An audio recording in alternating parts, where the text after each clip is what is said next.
And we are live, bi-weekly off-centered show. We are back. I am joined by Neo Cards and Comics, probably watching a Cavs game. Is there a Cavs game on tonight or no? There it is, like clockwork. The Cavs are scheduled at exactly the same time. That was planned. Flip and Steve is here, and it looks like what looks to be a new shirt. Steve, new shirt? Well, first time wearing it, but I bought it like in the winter. I bought it in like November. No, actually, probably October. Yeah. All right. Tonight we're going to talk about the eBay PSA takeover, hobby takeover. Fanatics is trying to jump in and be like the big bad dog, but collectors keeps on doing, meaning the company collectors keeps on jumping in and kind of spoiling that party. It's going to be interesting. I'm in all of my fields because my youngest son's flag football team, I'm coaching it. I'm the head coach, and we lost last weekend in our opening week. Let me just explain how this went. Okay, so I've coached youth soccer before. Easy. Flag football, a little bit different to where you actually have to run plays. There has to be kind of like you have to work the ball to everybody, make sure everyone's touching the ball. I'm in an I-9 league where everyone's, it's not about winning, which I grew up in the 80s and it was different. Let's just say it's different.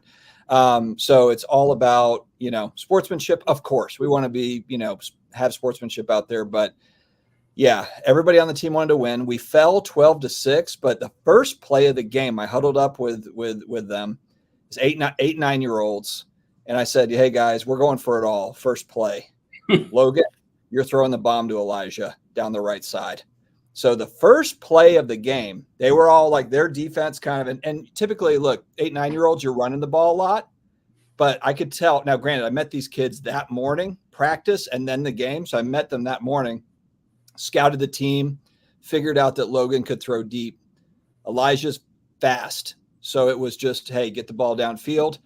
And my son snapped the ball. So you'd be surprised how many can't snap the ball. But anyway, he snapped it. Logan drops back, throws it on a rope, probably, and I'm not exaggerating, probably 25 yards downfield to Elijah. Touchdown, first play of the game. I'm yelling at like the parents on the sideline. That's how we drew it up. I'm like getting all of my feelings about it. And we didn't score again for the rest of the game, but we were so close. We were so close. But anyway, yeah, flag football, man, that's a jam. People say like, why do you have kids, man? It's such a bummer, and the diapers and this and that. Those are the types of moments. Those are the moments. Actually, I remember my son on that first play. He was going ballistic when we scored on that first play. He was like, yeah, those are the moments that count when you have kids. Granted, and Steve, you can probably say the same. Neo doesn't have any kids, so he can't relate. But there's a lot of moments where you're like, damn, this is a lot of work. But there are certain moments like, you know what? This is actually pretty cool. So we had a good moment. And then I signed up my son to go for it. My oldest son is going to college in the fall. We signed him up for his off-campus dorm right before we went live. So yeah, that's my life story. And now we will move on to cards. You guys went to the show. I missed the show.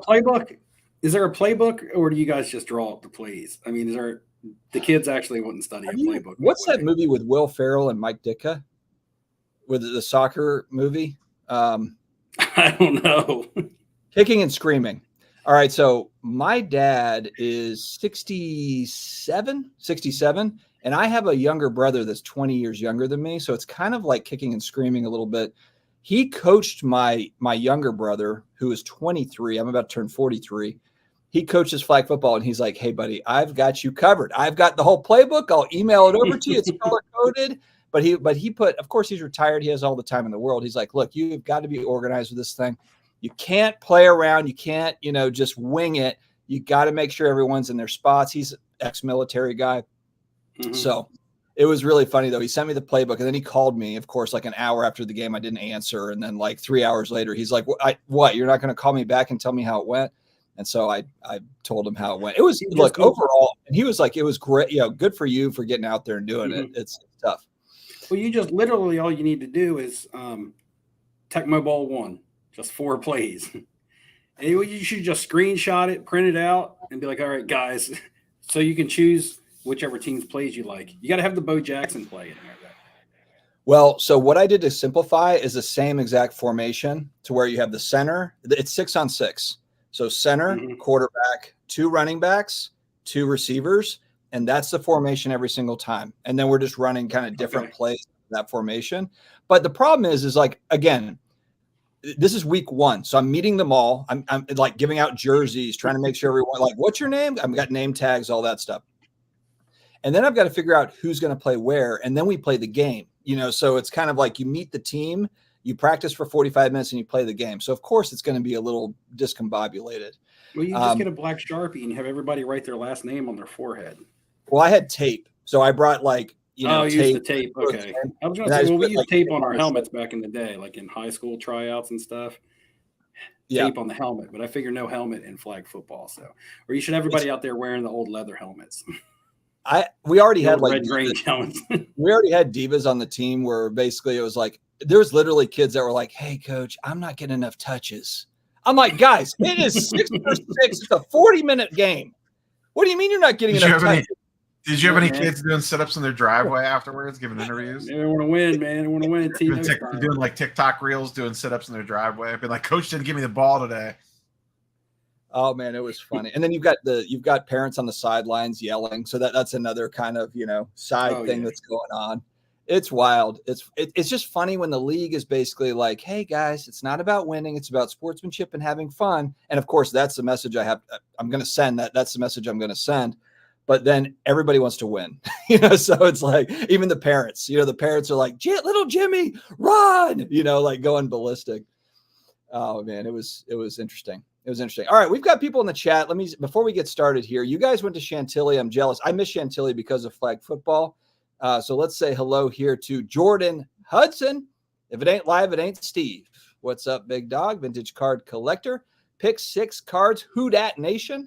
Who dat? We got the NFL draft coming up in a few weeks. I am pumped to probably draft a tackle. Well, we always draft an offensive lineman. YOLO to Michael Ham. Excited we got the National coming up, creeping up on us here in the next few months, and we have secured lodgings. We will get into that later on. The Meme Factory just got home from Charlotte. Took my son to watch Luka destroy the Hornets in their last regular season home game. Ironically, me, Steve, and Ham were supposed to go watch Luka when we were in Atlanta for Culture Collision. We were like, we're not going to make it. And then he dropped 73 points on the Hawks that night. I was like, man, that probably would have been the game to go to. But I'm just tired. I had the bad foot too. So it was kind of like, man, I was like, how many steps am I going to have to go up at the stadium? Yeah, it was like platoon out there. Steve showed up with like gangrene, and we are like, I'm not carrying Steve. Hey, man, I'm still rehabbing. I had my 2nd day of physical therapy today for this foot. Are you serious? I'm serious. Wow. You guys thought I was faking. I was really, really hurt. Like everybody. He's a little limping around Chantilly a little bit. I noticed he had a little gimp to him in Chantilly. I've been to the specialist a couple times, and now just amputate it, Steve. Just amputate. All right, Simon, what's up? What's up? Yeah, we'll see. I definitely did not show anything this past weekend. I didn't show anything.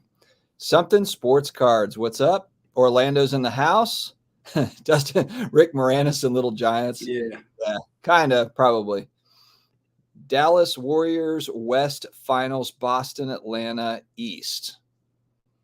Is this the kind of the year that if the Celtics don't win, then what? Because, I mean, these are kind of like wasted talent seasons, right? Tatum's cards are going to tank if they don't at least make it to the finals. Yeah, did we lose Steve? All right. See you later, Steve. I brought up the Celtics, and he immediately jumped off. Basketball plays. It is kind of like that, Kamikaze. It's similar. And honestly, at this age group, it's just handoff. There's a lot of handoffs, running plays, that sort of stuff. Crazy Daisy joining the live. If Steve comes back.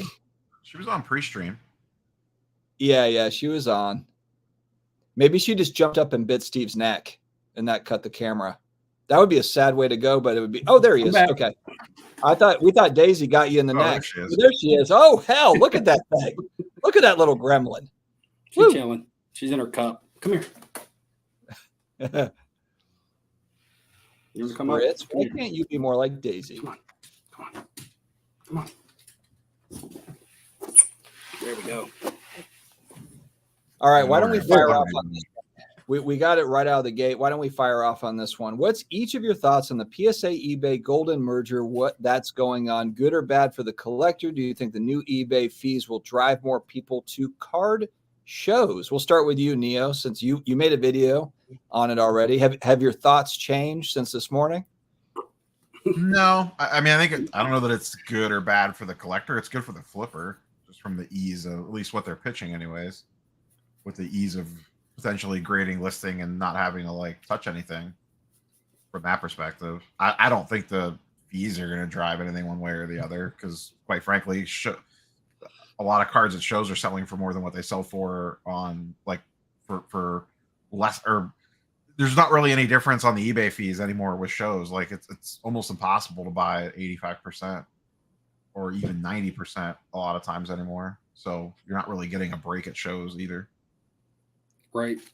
I have my next video I'm going to give. Well, the whole eBay PSA thing, I haven't paid much attention to it today. Actually, I was going to get you guys to kind of run it down quickly for me and the people in the comments that may not actually know the details of it.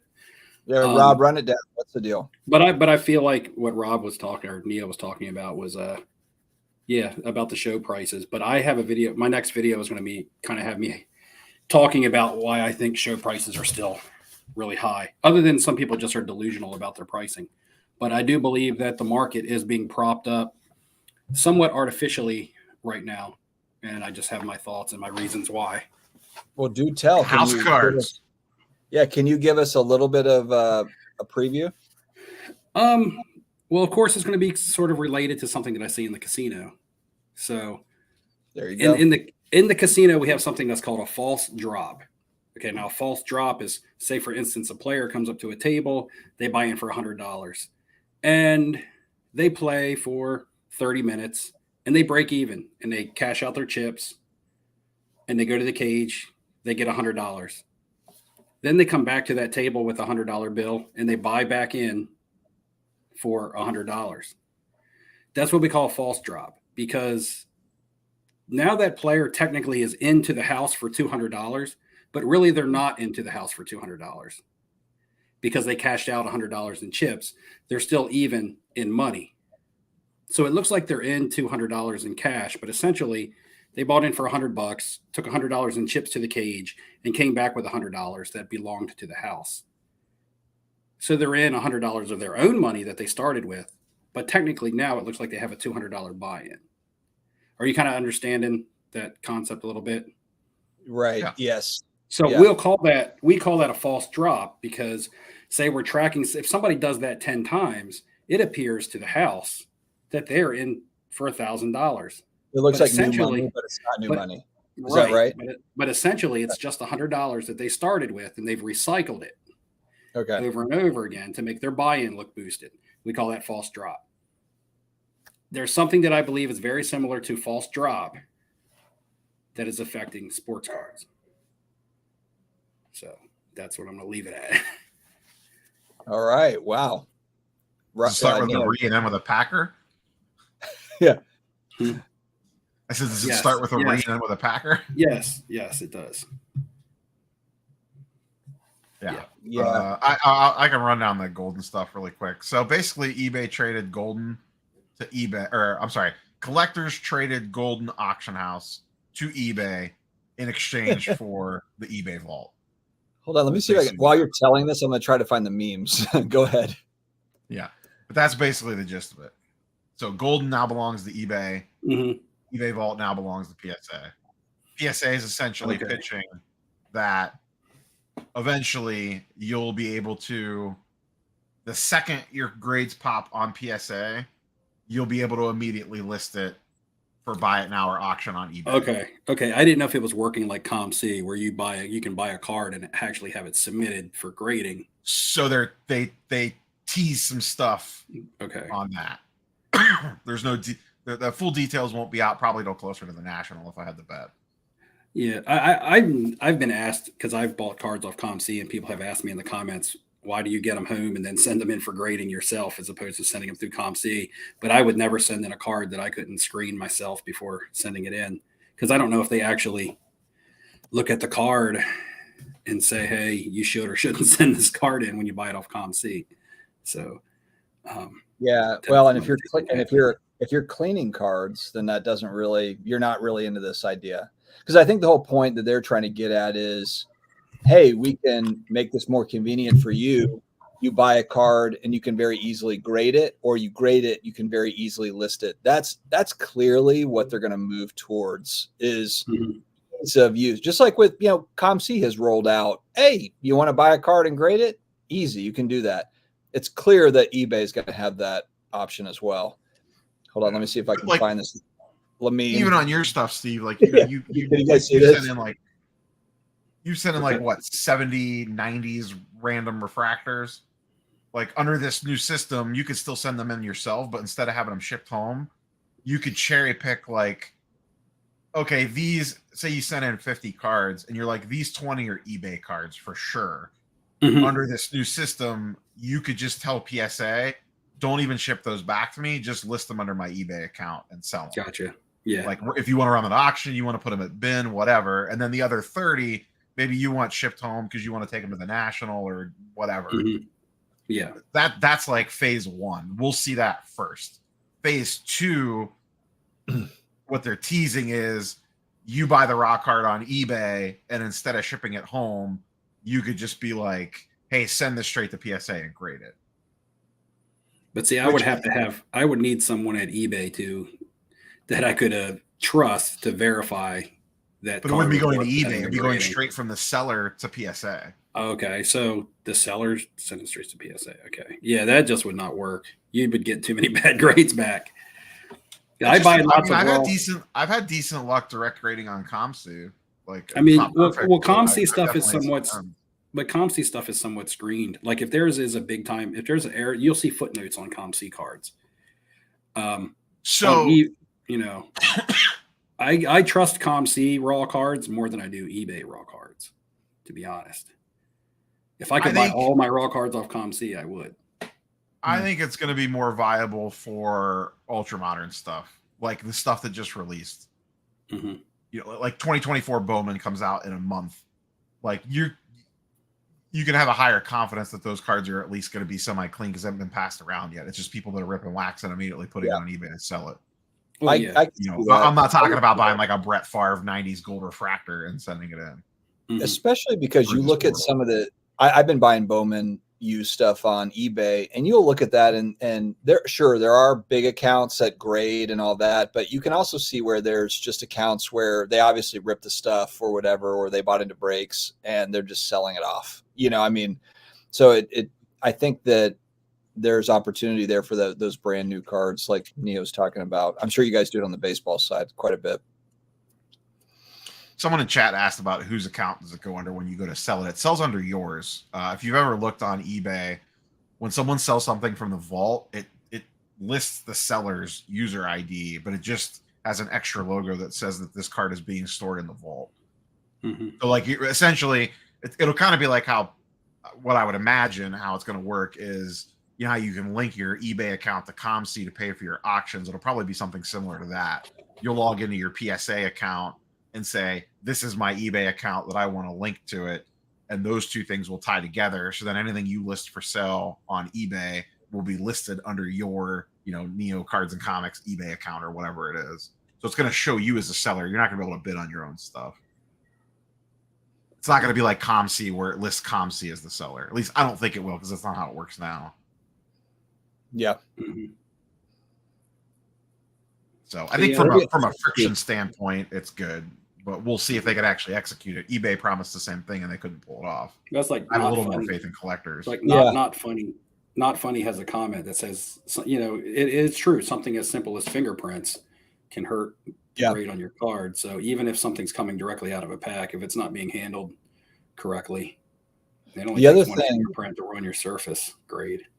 ComC has had some delays in the grading. Like if you go and say, okay, I want to send this to PSA, there are some delays in grading because typically the way I understand it is they batch them together, So I don't know how that would work. If you're, how is that going to work? Is it just going in like, okay, you buy a card on eBay and then that one card's going to PSA as like a one card order, that's going to them? Are you able to choose different levels?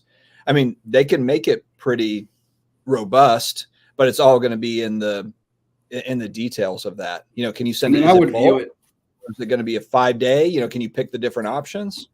Probably with ComC, I would definitely view it as like the way a group submitter would operate, where they do like a submission like maybe twice a month or once a month. Some of them, some of the smaller ones are like, hey, have your cards in for this month's submission. Some of them do it more than once a month. I guess it depends on how many cards they have coming in to get graded, but they build up the orders into bulk.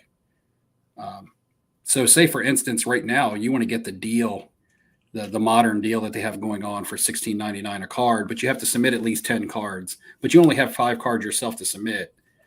You know, you could lump your cards in with with somebody else who's grading to get to 10. Well, and it's probably going to revolve around the vault too. So, okay. So let's say you're buying cards on eBay. I'll use Bowman U. I'm buying a lot of Bowman U cards right now. That's kind of my little, like, you know, my prospecting that I'm doing on the football side. I'm actually buying like players for next year, you know, so you've got like, of course, like the Drake Mays and the Bo Nixes and all those guys. I'm looking at QBs and receivers for next year's draft, but I'm buying a bunch of different stuff. Ideally, though, you know, if I was going to go this route, let's say they had a button to grade with, then I would probably put those in the vault, however many I need to put, you know, 20, maybe I'm buying over a few weeks and I put 30 cards in the vault, and then I go and just do almost like a big sub that way, as opposed to just like you can't put raw cards in the vault. They have to be graded. I wonder if they change that though. If this is going to be something, I don't think they're going to want to store. It's way easier to store in inventory graded cards than raw. But how are they going to effectively? It would just seem like it would be if you were buying cards on eBay in bulk, and then you want to just go and ship those off to be graded. It would seem like there has to be a system, some sort of a system in place to be able to do that. Maybe not, though. I mean, maybe you're right. It might not be designed for bulk submissions. It might be designed for more one-off. It might be, you know, you're probably not going to get the $15 MLB special that you could get submitting yourself, but maybe it's $20 a card on a single card to send in. I just got to assume that eventually they probably want to get to a place where everybody's not filling out paperwork, sending in, you know, I mean, think about it from a tech company. If you're a tech company, ideally you want to provide a solution to where someone doesn't have to fill out paperwork on 50 cards or whatever, you know, like, and ideally you're controlling the inventory. Look, these companies, you look at eBay, you look at PSA, they want to control that inventory from start to finish. I mean, that's really what Fanatics wants to do, but it's looking more like Fanatics is going to be the manufacturer and Collectors, the company, is going to be the rest of it, is what it kind of feels like as we kind of see this thing unfold. All right, we'll jump off of this. Stop sharing. We've looked at Nat Turner enough here. Okay. All right. Bazooka Tom. Yeah, absolutely. I did youth soccer. Very different than youth flag football. Very, very different. So with youth soccer, you kind of just send them out and it's like, hey, you guys control the game. With flag football, you've got to figure out plays to where everyone's touching the ball, and that can be very challenging. And then you've got to, you know, run clock management and everything, timeouts and all sorts of things. It was fun, but it was definitely more to it. Another episode of the Not Quite Centered Guys. What's going on? White Tiger. We got basketball in here. A lot of basketball talk. Trey is back, and the Knicks are going to the finals with the New York emblem by his name. With the New York It's avatar. Wild to me that it's the T-Wolf. Like, it's funny to me how the T-Wolves are just kind of hanging around there. They're good. Like, historically, that's always been the team where everyone goes to start their career and then they move off, you know, move somewhere else. But the Wolves actually look pretty good. They haven't had time to lose their best young player yet. David S., who are the Giants going to draft? Giants are one of the wild cards in the draft right now. David S., give us some insight. Yeah, I mean, they picked Daniel Jones out of nowhere. I remember going back and it was like, Daniel Jones? I think it was 5th overall. Daniel Jones aren't the Giants 5th overall again? I think they're going to go. They're 6, right? Are they 6? The Chargers. I thought the Chargers were 5. So Chargers pick 6 cards. I have a question for pick 6 cards. Did he change his avatar? I'm just wondering if he changed his avatar to the Saints after they signed Derek Carr, or if he was a Saints fan and then changed his name to pick 6 cards after they signed. What came first, the avatar or the name? We all know it has to do with Derek Carr. Was I saying David Carr? I guess there's not much difference, but no, I think you meant Jameis Winston. That's what you meant. Jameis Winston is the pick 6 guy, and now he's with Neo's Browns. So just hope that Deshaun stays healthy up there in Cleveland. It's Deshaun Watson and Jameis Winston. I needed to be healthy to justify that $400 Prism Silver Watson that I bought at Chantilly. What a QB room in Cleveland. Jameis and Deshaun. Unbelievable. And Tyler Huntley, I think, too. And Dorian Thompson-Robinson. Rob, are you jumping on the Ellie De La Cruz cards? I know he was hot, but what's the story with him lately? Is there anything with him? His first week was kind of slow, and then he hit like 2 or 3 home runs over the weekend, including an inside the Parker. So he's fast. I hear he's fast. Shows are stupid expensive. Okay, fair enough. Well, you know what? They're not expensive to get in. I guess that's probably the good part about shows. Entry is usually pretty cheap. I mean, maybe the whole concept of going to one, like if you have to go and you have to stay and you have transportation costs, and I mean, if you're just going for a day to a local show, maybe not. I think it was $20 a person to get in just for Saturday at Chantilly. If you bought early, it was cheaper. I pre-bought my ticket. It was quite a bit cheaper. Yeah, but he could also be referring to dealer prices as well. Wait, hold up. What happened to the media badge thing? They never replied to the email. Really? Media badges. Yeah. I forwarded you the email. All right. I know. I sent it and they never replied. You know, every year I buy the VIP pass for the national giveaway. It's like always $200+ $250, $240, something like that. This year I sent an email to the national to see if they wanted to help me out with show passes. That email is like probably 10 days old, and I have gotten no response. So I'm going to reach out to Ray. I wasn't holding my breath anyway, because they probably get all those kinds of emails anyway, and they don't know who they can and who they can't trust. There's probably all kinds of people asking for free stuff. So I get it, but I thought it couldn't hurt to put it out there to see if they actually did some research into it and saw that it's something that I normally actually do. So I'm going to reach out to Ray Schulte and tell him that Dr. Collectible told me to reach out to him directly. Directly. How many of you ordered Jeff's book? Jeff Wilson. I did not know. Was this like news, or was he talked about this in the past? A while ago. He announced it a while ago. It just came out. Okay. It just came out. He said, "When's the book review, Dustin? What's that?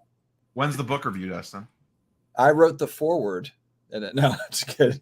No, I'm waiting for the video of you like in a robe, a cigar, and a fireside chat, sitting down with the book in your hand to like do a live read or something. I mean, I saw the Instagram post of him. Yeah, I saw the Instagram. So I saw the post of him. I saw the post of him with the book, and I was caught off guard. I actually had to check the date of which it was posted, because I thought it might have been posted on April 1st. I thought it was kind of like an April Fool's joke. But then I was like, no. Then I was like, no, wait a minute. This is actually a real book that he wrote, that he helped write or put together. Look, I mean, the truth is that book will live on. That's exactly. It's like it's the For Dummies company that does all those books, like whatever plumbing for dummies and internet for dummies and all that. It's sports cards for dummies or whatever. That book will live on forever. So, like, whether you like or dislike Jeff or whatever, in 50 years, that book people will be like, who was Jeff Wilson? You know, it'll be like a whole thing. It'll probably be in some sort of a time capsule. Jeff Wilson was a card guru. So hey, I haven't read it yet. Yeah, maybe I'll do a live. His April Fool's video was funny, or was good. I mean, it was well shot. It was like an actual like make a movie. Well, no, he just redid his old ones, right? I thought he had the new. I thought one of them was new and the other ones were old. Oh, I thought they were all old, and then he just like put them all back out and like he put them all together. Okay, well then if he did that, I just didn't watch them in the past. They are good from the past. Yeah, no, I thought when he started the video, the card put it in the sleeve. I knew that one was old, but I never watched the entire video. But the one with the with the wardrobe.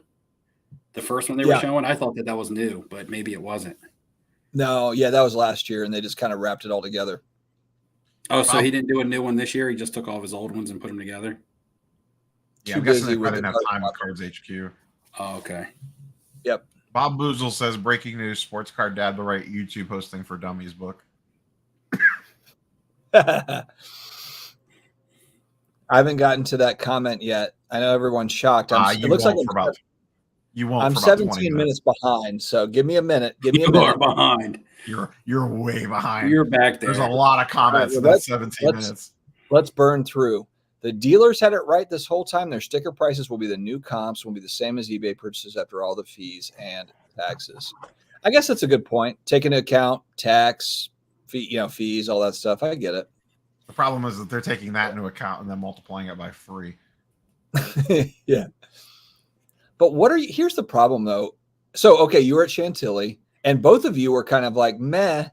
Was it a lot of like fairly common cards that you could easily kind of comp up and that's why it was fairly meh? Or did they have unique stuff, but you just weren't interested in unique stuff that like it had to be one or the other? I mean, I'll speak to me because it's like Steve likes to say, like, it's whatever your individual experience is going to vary depending on what you see, and maybe one thing changes your whole outlook on everything.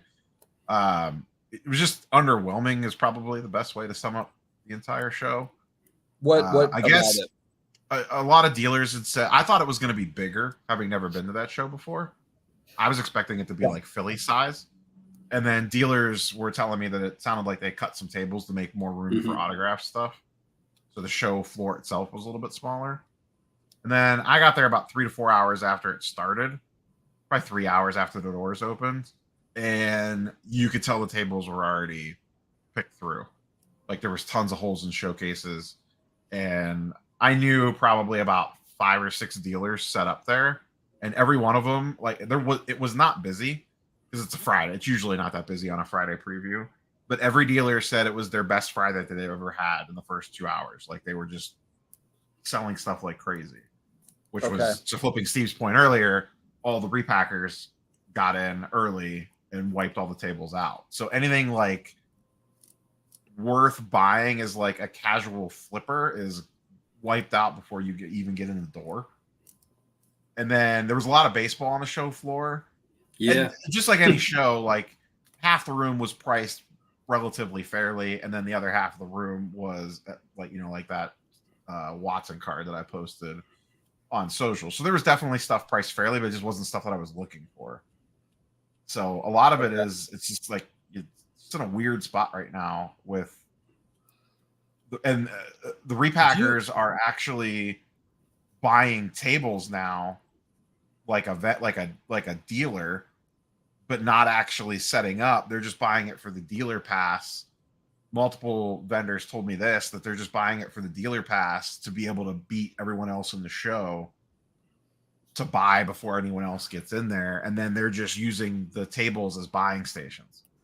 Like they're just basically setting up buying stations instead of actually selling cards at a table. Like there was at least, I don't know, what do you think, Steve? Maybe like 6 just straight buying stations in there? Yeah. So, and like you said, I got there on Saturday. I heard from someone that used the channel in the lobby before I even got in about people buying out inventory Friday. So I've heard that from not just from Neo noticing it, but I heard it from multiple people. So I also heard it from On Campus Cards when we were stopping by talking with him, that people are just coming in with backpacks full of money and buying out inventory, mainly for repackers. Now, that's something that's kind of what I'm going to talk about in my video. But I can't say that selling to repackers is a bad thing because then I would be a hypocrite because I've sold to repackers myself. But what I'm saying is that when we just had that comment about dealer comps being correct, it's hard to get dealers a percentage off of their sticker now because repackers pay so strong. So for the average buyer, if a card is stickered for $100, why are they going to sell it to me for 80 when they can sell it to a repacker for 90? Right. So repackers are kind of like propping card prices up to a certain extent. But the way I talked about it earlier, how the casino works, I think it's a little bit of a smoke and mirrors, because how many of those cards get recycled and how many people recycle the money that they're spending on the repack. If you buy one repack for $200 and you get $150 value out of it, you're probably not keeping the card that you get in the repack. That would be one thing that I would really like to know, and it's an impossible stat to figure out, is the percentage of cards that people actually keep out of their repacks, or do they just list the card, sell it, get money back, only to buy back into another repack? It kind of like works with like that with breaks. You could say also people buy into breaks. If they're not hitting a card that's for their personal collection, if they're hitting anything at all, a lot of time those cards are just recycled back into the market, and that person is getting money back in return, but they're not pumping new money in. It's the same money and the same cards recycled. So that goes to your casino example. So that's kind of like the casino reference, where it's the same money, just kind of in a cycle. Yeah. Yeah, it's in a way, and I'm talking to a lot of dealers, and the problem that dealers are having is they can't source inventory now, because no one walking the show floor with their case. Like normally it would be like, you walk up, you have your case, you're looking at a dealer's table, and the dealer would be like, hey, are you selling?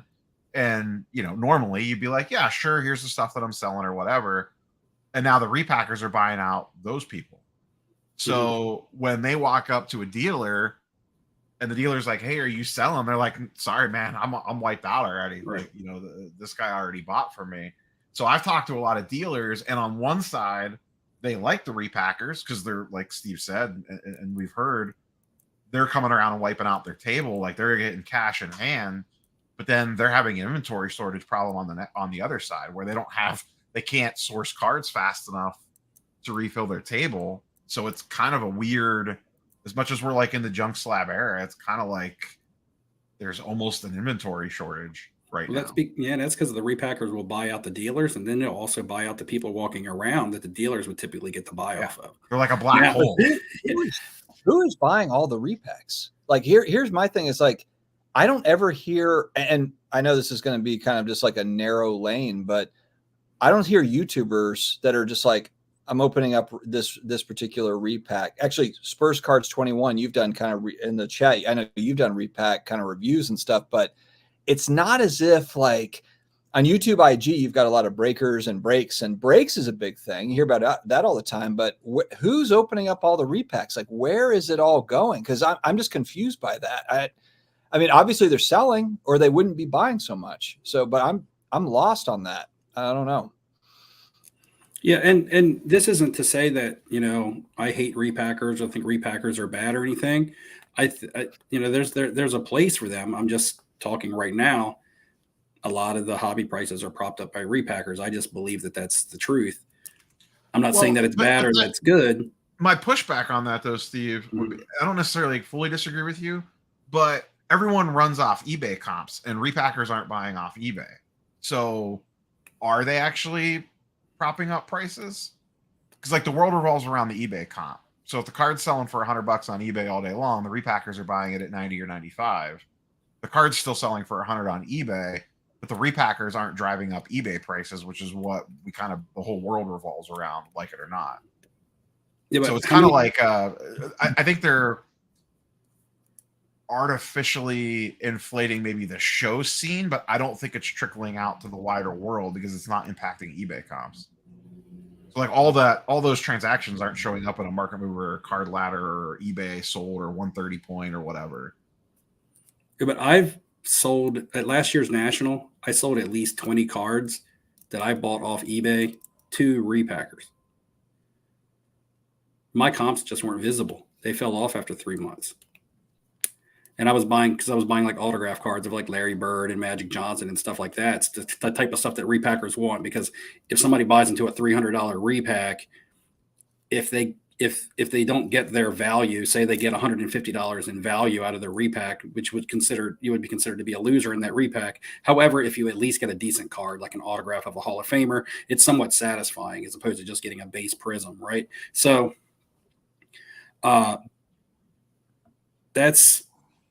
and I mean, the way you relate it to eBay is I think a lot of people are buying off eBay to grade. At least me. I mean, I've bought over 150 cards in the last 2 months just off eBay to grade. They're not to go to sale yet. Ever crazy, but going back to 2020, have you ever bought that? I don't remember ever you having that much inventory. Going back to as long as I've known you, that's a lot of inventory. I've had lots of inventory, but this is probably the most that I've ever had at once. Because I was buying soccer when it got popular. Like prior to it getting popular, like Soccer Prism, I was buying that stuff in bulk and grading it, and soccer stickers and grading them. So it was a lot of lower end stuff, but it was stuff that I had a lot of and was grading and doing well off of. But as far as eBay comps with repackers, I don't think it's your basic cards. Repackers don't buy just like your everyday basic card. It has to be a card that's somewhat special. And I don't think that a lot of those cards are even transacting on eBay. So say, for instance, a CJ Stroud Prism Silver PSA 10. What is that, like $1,000 card? Give or take. Like $1,000 card. I don't know if a repacker is going to put that into a repack. And if they do, it's a repack. It's probably going to be the chase card of the repack, right? And those are comping every day at a certain market value. And they're going to be able to pay over comp they're able to pay so close to comp because their product, they have a set price on it and they know what they need to sell to make. So they know what they can spend because they have no risk. The people buying into the product are the ones assuming all the risk. Again, it's very casino-like. It's very casino-like, every aspect of it. And not just the gambling part of it, just the way that it operates. You can say it's a gamble because you're taking a risk reward, just like in a casino, but just the way that it operates as a whole. Dustin, can you pull up Brad Beeman's comment at the very bottom? It kind of plays into this. What's the timestamp? Like literally the last comment in the chat. Or let me skip through 400. Let me go to 400 comments down. All right, Brad Beeman. One of my dealers said he won't accept a dime less than eBay comps on downtown or popular case sits because they're gold to the repackers getting that sizzle in their product. What do we think? Was that the one, Rob, that you were talking about? Yeah. I mean, it kind of plays into what Steve was saying. Like they want those premier cards that might be a little bit lower pop or harder to find than like a normal base silver prism. And Brad, for those that don't know, Brad's the promoter of the Ship Show. And is downtown, is Kaboom downtown kind of like the hit, in the repack? Yeah, those are the cases.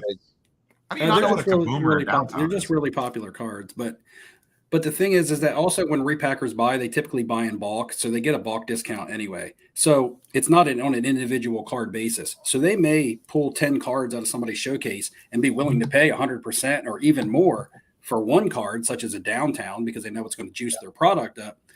But they know on the back end, on the lower end stuff that they're buying to fill their packs up, they're actually getting really good deals on. So they can overpay here because they're going to pay less here. If you know what I mean. And really, I mean, what this boils down to too, I'm looking at this high end over 1,000, mid 4 to 800, low end 50 to 250. I saw Steve, a few different repackers buying cards off of you, and you do a lot of kind of like on-card Hall of Fame auto type stuff. I mean, if you think about kind of like look at new product nowadays, are you buying a $500, $1,000 hobby box for whatever random product and getting maybe $50 out of that? Or maybe you buy a $200, let's just say, throw out a round number, 200, 250, repack where you get 5 cards out of it, but you're getting Hall of Fame auto type stuff. And maybe the big hit is a Kaboom or something. I mean, to me, like the repackers are just taking advantage of what is such a lack of value on that new product side. Now, there's obviously, offers the opportunity for like BS cards and stupid things to go on where you're charging $500 for a repack and there's no hits in it or whatever. So you have to be careful. But I mean, that's why they exist and why they're so popular. Like the David Adams, the Hit Parade type stuff. It's clear. It's clear. There's no value in the buy $1,000 hobby box and you get absolutely hammered. We go on YouTube and watch it every time there's a new release. Go out, watch the flawless cases. So to watch everyone get slaughtered. Neil put out a video. Every time there's a new release, it's, oh, Prism's out. Time to watch everyone get killed. I mean, that's why this exists. Yeah, and like I said about repacks, like if there's going to be good and bad with repacks, just like there is with not just in the hobby, with everything in life that you encounter. There's always going to be a negative part of it. So a lot of people, or some people, are against repackers because, you know, they say repacks can be a scam because they may not have the hits that they're claiming that they have in them. And that's fine. You can say that. You can find something in every walk of life and come up with that type of theory. And in some cases, that theory could be fact, but not in all cases. So I feel like a good repack product that you can trust does give people a place to spend their money the way that they want a hobby, because everybody wants to do it a different way. And to be fair, everybody has a right to do it however they want. You know, but especially when they can't buy wax, or like you said, the wax is just not giving them any type of satisfaction in return. The most fun part about wax is actually getting to open it yourself. But when you're buying through a breaker, you're not even getting to rip the packs. So it's not even a hands-on experience as much as it is as you watching somebody else open what you just paid for. For me, some people might love buying into breaks and having somebody break their product for them. But so I see, you know, that part of repacks being something that people would really like. I also see that, you know, as long, you know, it's keeping the hobby, I don't want to say alive, but it's keeping money flowing through the hobby. That's a good thing. If you're a seller, it's great, because if you have a card that you can't move or get out from under, you always have somebody that you can turn to sell your card to, because really they're not super picky on what they buy because they need inventory so much. But if you are a buyer trying to get deals, trying to buy cards, that can be where the repackers kind of, you know, are putting up a roadblock on you, because you can't compete to buy like repackers are buying. Now, if you're buying for your personal collection, it doesn't matter. You go out and you spend on a card whatever you feel like it's worth, you know, whether it's over comp or not. People value things differently when it goes into their PC, because it might mean more to you than it does to somebody else, and you don't care about a market comp on it. But when you're buying to flip, it just makes it more challenging. For me, I do this part-time, so it's not super bad for me. And, you know, typically the stuff that I've been buying lately isn't the type of stuff that repackers buy. I'm buying like 90s and 2000s refractors and things like that. Back to Chantilly, where this all started, there just wasn't that type of stuff out in the showcases. So for me to say that Chantilly was bad from an inventory standpoint, personally, it was for me, because they didn't have the type of stuff I was looking for. If I was going there to shop for my PC, I would have probably found some nice items. But there wasn't a lot of raw cards. Everything is slabbed. And I find that in a lot of these bigger regional shows, not your local shows, in your regional shows, people have limited space, and it's showcase space. And in your showcases, you are going to have your better cards, your graded cards, your higher price cards, hence the term showcase, right? You're not going to be showcasing your bargain box cards. So, you know, for me, going to the regional shows has been a little underwhelming from a purchasing standpoint. But going to a local show that may be set up in your high school gymnasium or at a fire hall or something, that's where sometimes you can then find some more of those lower end cards that are more of a, you know, what you're looking for at a bargain or a discount. So Chantilly was a great show to socialize. I had fun. I was only there for a couple hours. I got to drop off cards for PSA, so I saved my shipping. I just dropped off an order. I talked to a couple people. And so the show was good as a whole. I just didn't make any purchases. I got a train coming through. Yeah, going to a show is not necessarily all about transactions. Like, there is definitely the social aspect of it too. Like, yeah, I mean, even though I didn't buy or sell a single card other than a Crazy Daisy sticker, like, I still had an enjoyable weekend. Well, and I think that's a part of card shows and just I would say the hobby in general, where of course, there is a lot of emphasis put on, and I guess an assumption too, that if you're a dealer at a show, then you need to make huge money, to continue on. And I can just tell you, for my local Raleigh show here, it's not very expensive to have a table. It's not. I mean, we're not talking about, if you're local here or in the general area and it's $50 to $100 for a table, I mean, that's just a fun weekend maybe for you to hang out and talk cards and hang out with people. That's no different than spending $50, $100 at the movie theater. I mean, so I think that it'd be one thing if shows. Now, I know if you go to Dallas, I'm sure Chantilly, Philly, some of these bigger shows, national, obviously, but most local shows, regional shows, you're not spending massive money to go set up there necessarily. So I think people just enjoy it. Yeah, for sure. There's definitely a good social aspect of it, the networking aspect of it, and it's a whole different skew for us as content creators as well, because there's just something about going to a show and getting the vibe. So you could actually, intelligently speak firsthand about what you saw or heard versus taking a secondhand report. So there's that aspect of it as well. But that's an extremely niche case for us. So, but we're coming off Chantilly like this, and this definitely seems to be more and more of a trend at these bigger shows. What do we think this is going to trickle down or up, I guess, to the national? Is the national going to be or is it just too big and too much inventory for the repackers to put a dent in something like that? National's going to be dead. We're going to be the only ones there. No, I know what you mean. Yeah. But it does you have to kind of wonder though. And seriously, if you go back to the 90s, I mean, if you look at kind of big boom time when we were kids, and obviously I never went to a national when I was a kid. I wasn't that big into it, but you're looking at 87 to 94, and then it died off with the baseball strike. And I'm not saying that this will die off, but I guess I just wonder, can it keep this pace? The pace of, just all of because there's still massive interest. There's still people that are getting into it. I understand there's people that are getting out and that sort of thing, but there is still massive liquidity and massive interest in the market today. And I guess that's just something I just wonder, does that just continue on forever now that we have big companies that are really look, if you go back in 1990, there wasn't a Fanatics and an eBay and a Collectors that were helping to kind of invest into and, market and all that stuff. It was much smaller companies. So maybe it just keeps on going, but I don't know. It's something I think about. This comment Steve, that you have pulled up, the comment that you have pulled up right now, I think this is an interesting one. There's lots of this is going to be very circumstantial to the individual, right? Not everyone, where it says everyone eventually ends up thinking one quality AAA collectible is better than hundreds, because I think you're talking from an investment standpoint here. From a collector standpoint, collectors kind of want to collect as much as they can of their favorite card or their favorite team or their favorite player or whatever, and they're not collecting from an investment standpoint.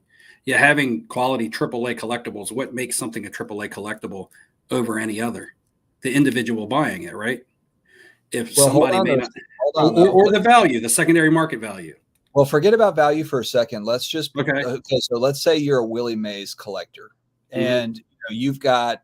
Because I'm a Drew Brees collector, so I've got a bunch of Drew Brees stuff.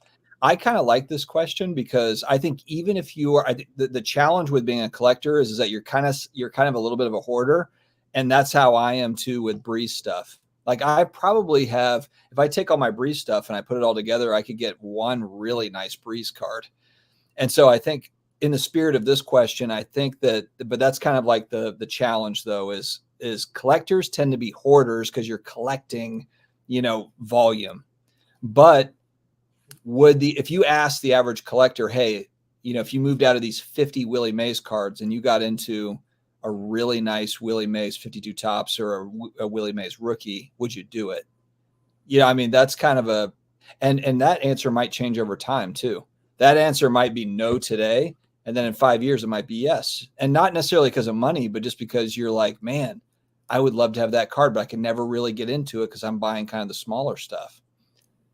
Yeah, I could use a person I could probably sell a large portion of my X-Men collection and easily afford an X-Men #1, but I don't know that I would do that.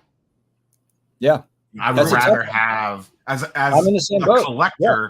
I would rather have the collection than the collectible.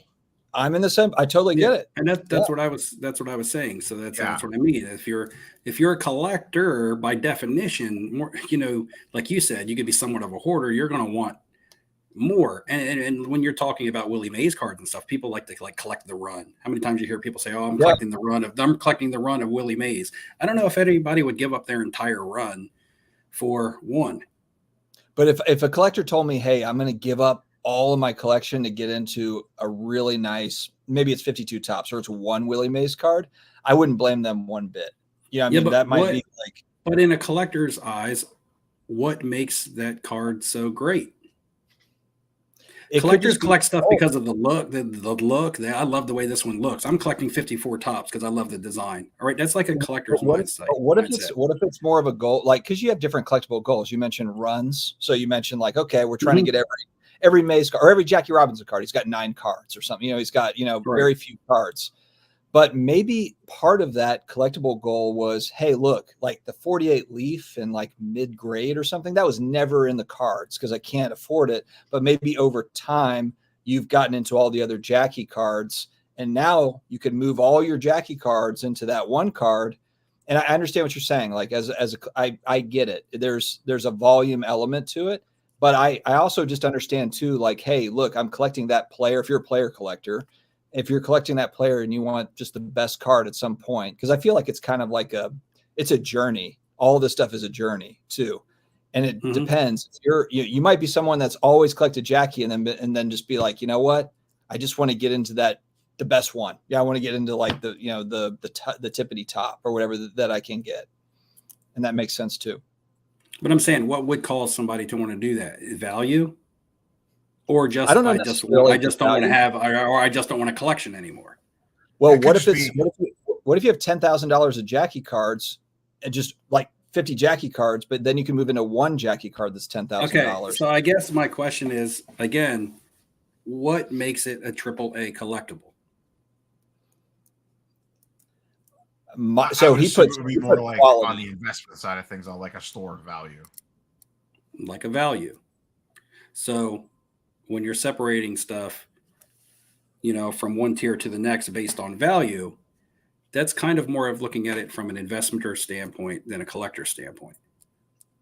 But if you're looking at Jackie cards, using that example, they're all of value. So if you could argue that they're all AAAs, that you're kind of consolidating into a larger AAA. Now, if you're talking about Porzingis or something, then maybe we're having a different conversation. This is a general question. So Knights of Old, hopefully this has been a good kind of, we just kind of like had a conversation building off of a general question, but the player obviously matters tremendously too with this question. I still think this all stems back to a AAA collectible is considered a AAA collectible because it has more value on the secondary market or higher liquidity or what have you. I don't think it has to do with this is the card that people like because this is the way that it looks, or because this is who they collect. I don't collect Willie Mays, right? I bought a Willie Mays rookie. You were with me. I bought it as an investment, right? I didn't buy it because I collect Willie Mays. So, well, and there's so much nuance to this question. I mean, maybe what Knights of Old is referring to is one quality AAA collectible is the Mays, and the triple Bs are the modern players, whoever that is, the people that are still playing. We don't have very much context, but look, when we get into it, if anyone is spending any significant amount of money on any player, I would argue that that's, you care about the financial piece, whether that's you might consider a modern card a quality AAA collectible. Right. And everybody, like I think Bazooka Tom said, everybody wants their collection to have some monetary value to it because you value it yourself, but you do want it to have some sort of, hey, if I'm in a pinch and I need some money, hey, I can always get rid of this. But so when I think of this and I think of somebody along the super collector line, I think of like Mangini.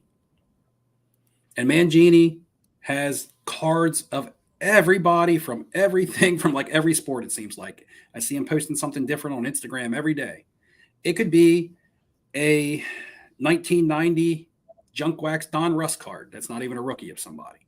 and I use the term that he doesn't like, but it. So when you're talking about different levels of collecting, how much way to say things that Mangini won't like. So go ahead. Right? No, I get that. That's not what. That's what. Yeah, I don't care. I'm just saying that. But could you see someone like him being like, okay, I can have my entire collection, or I can have this for my entire collection because it's worth what my entire collection combined is worth. So I know the one card, if we're talking about Mangini in particular, that he wants is the Honus Wagner T206. I don't think that he would trade all of his stuff for that card, but I think that he would think on it. So, I mean, I guess my point is that that's kind of like a big, obviously like goal card for him, if I remember correctly. But you're right. I don't think he's necessarily like, oh, I'm looking to consolidate into other things. He's not. However, I know that he wants that particular card, but he's not going to drop $1 million on it or whatever. Right. If someone walked up to him and said, hey, if you hand me this, here's the card that you've been wanting, but I want the rest, I'm sure he would probably think on it. That's all I'm saying. But I don't think it's because necessarily of value. It's more of like a collecting goal over time for him. I don't think it's necessarily because he's looking at like, okay, this value versus that value. Right. But if the Honus Wagner card wasn't like I don't know what comes first, the value or the card. Like we all know the card is super valuable, right? But if the card wasn't super valuable, would people care about it as much as they do? Say it was a $500 card. Would people be chasing it because of its rarity or because of the story behind it? Or would they lose interest because, oh, that's a $500 card. Those $500 cards are all over the place. Well, yeah, there's a lot of rare stuff that's not worth millions of dollars like that Wagner, so yeah, I mean, it's a good point. I mean, my Stranger Things cards are more rare than that stupid Wagner, but people won't pay up for those Stranger Things cards. Would you trade would you trade all of your Stranger Things cards for one Stranger Things card? Is there one out there that you would be like, man, I would just give up all the ones that I have just for this one? The one of like one. A one of one? Yep. The one of one gold. The Millie Bobby Brown auto would probably be, or the Hopper, which is on eBay right now. The Hopper is one that I would consider. I know the seller though. I know the seller. No, I'm just kind of have enough. I'm waiting for enough. Do you have enough value in yours that would be possible, or are all of yours added up still not worth what that one is? No, I have enough. I have enough for sure. But the problem with that though is there's no history behind kind of like, I don't know if there's any public sales of a one of one for it. So it's like, what am I comparing it against? It's like, it's literally like collectibles are, it's worth what someone will pay for it. Well, I mean, I've got a number in mind, but I'm not paying some stupid amount of money for it either. So, for me, and my personal collection is very small. The players that I collect have lots and lots of cards, so a card has to really be special for me to want it. But when I look at a card as necessarily being special, I don't say it's special because of how much it's worth. Now, typically, it just kind of goes hand in hand. But for me, Dan Marino is one person that I want to have one or two really, really good cards in my collection of. But I have sold more valuable from a monetary standpoint Dan Marino cards that I didn't want as part of my collection because they were just more valuable. They weren't as special. You know what I mean? But did that evolve over time? I do have. But question on that though, Steve, like, did that change for you over time? Meaning like when you got it, were you kind of like, I love it, all about it. I could hold this. And then kind of, a couple of years later, a few years later, as you just kind of like, as time goes on, you're like, you know what, there's maybe something else I want differently, or did it change for you? But the funny thing is that, so the Dan Marino, Peyton Manning dual auto that I got in Dallas, the first show coming out of I remember the first show coming out of the pandemic. Yeah, I got that card. That was my that's the Dan Marino card that I hold in my collection. It's Peyton Manning's rookie. Dan Marino signed on it also. They're both my favorite two quarterbacks. So that card to me was special. Is it Peyton Manning or Dan Marino's best cards? No, it's not. Have I owned better cards of both of those guys from a monetary standpoint? Yes, I have. Have I sold more expensive cards from a monetary standpoint of those players? Yes, I have.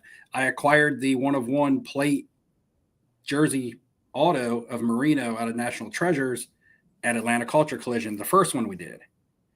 And I brought that card into my collection, and I said, okay, now I have this. I have my co-signers. Now I have this 1-of-1 auto plate patch. Within a year, I was ready to get rid of the auto plate patch. I originally thought that was, oh man, this is my all-time Dan Marino card. It's a 1-of-1. It's an auto. It's worth more money. I can get more money for it on the secondary market than I can the other one. So it's worth more. But when it came time to decide which one I wanted to keep for my collection, I still went with the co-signers that I had gotten, like a year and a half to 2 years before I had acquired the 1-of-1. So originally getting the 1-of-1 was going to be my upgrade. But then as I got it into my collection, I was like, this card, I actually like the other card better. And it had a lot more story to it. The 1-of-1 card just kind of fell into my lap. A guy walked up with it when I was set up as a vendor and had it in his cards, and I bought it off of him. I wasn't expecting it, but I hunted down the other one. I'd actually seen it on eBay and ended up finding it at Dallas from the same eBay seller that I couldn't make a deal with on eBay, and just happened to catch it out of the corner of my eye in a case full of baseball cards. And it just lined up, so it has more story. It has more, I worked harder to get it, even though it was less money. So to me, I have more of an attachment to it. Boozle. Sorry, I just can't help it. Neo, are the Cavs winning, or where are we at? I haven't heard from you in a while. We're good. All right. How are they doing?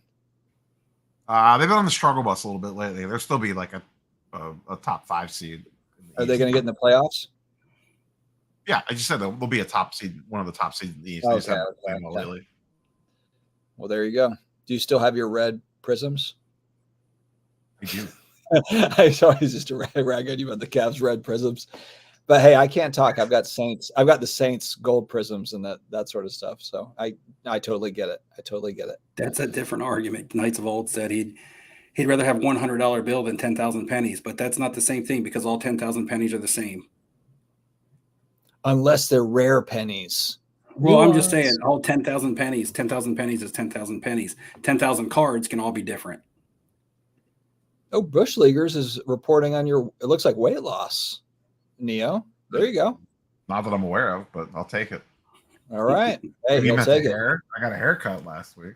There it is. That's slimming. I need to get a haircut myself. Caitlin Clark about to take over the WNBA. I thought it was amazing. Got kind of watching the back and forth about ratings and, the Iowa South Carolina championship game. I'm on the bandwagon boat of the ratings are not going to be as good without Caitlin Clark next year. And there's people that do not agree with me, and that hurts their feelings.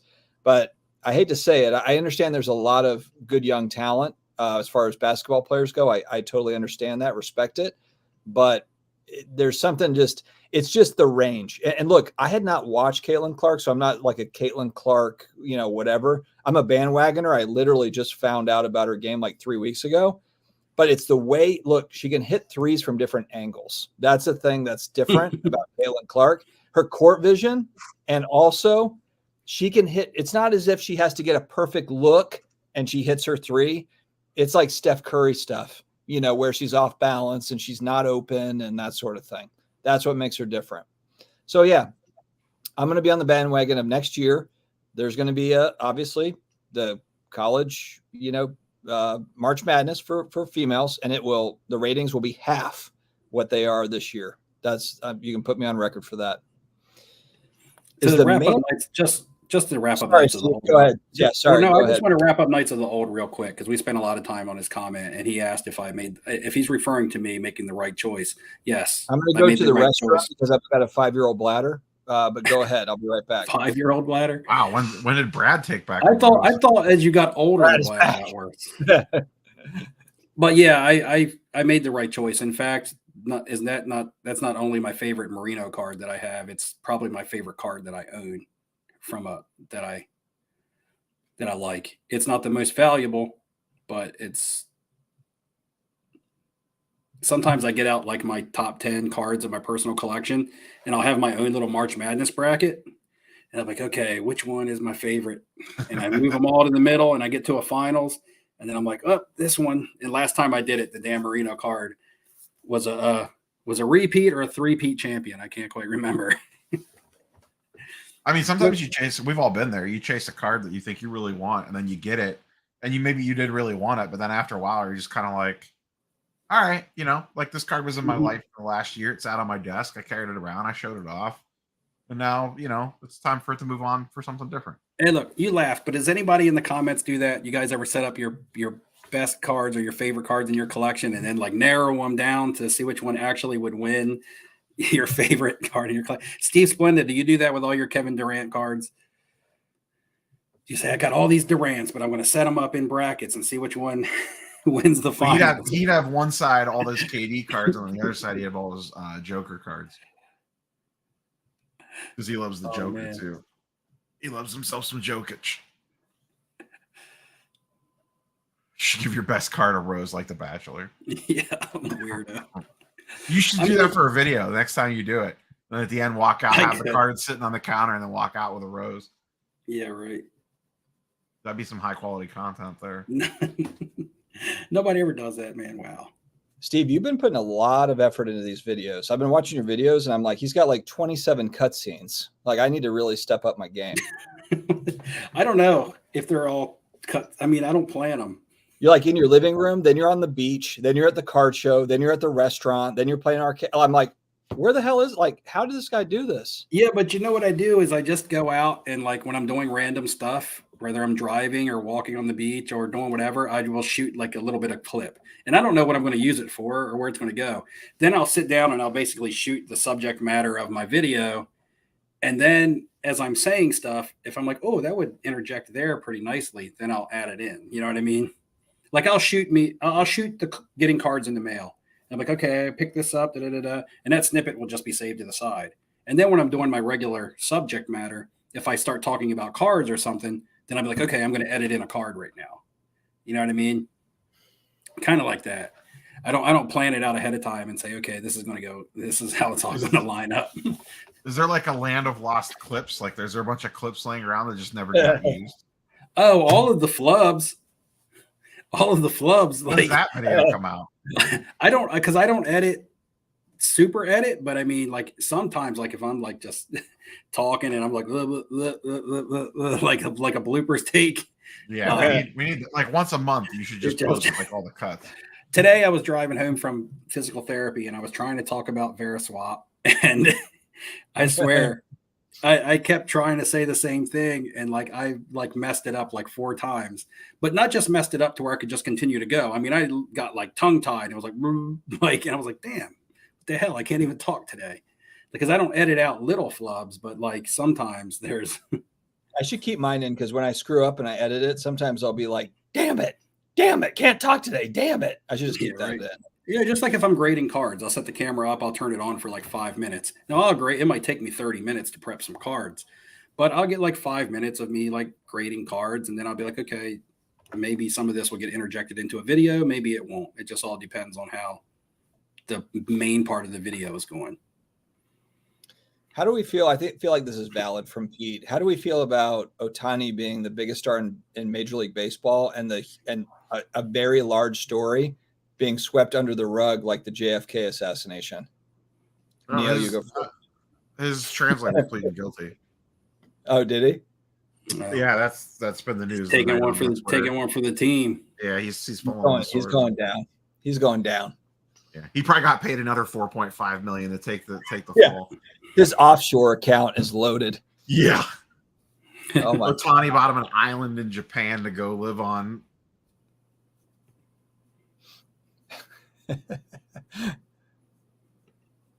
Oh no, Juju Watson's fantastic. I just don't think.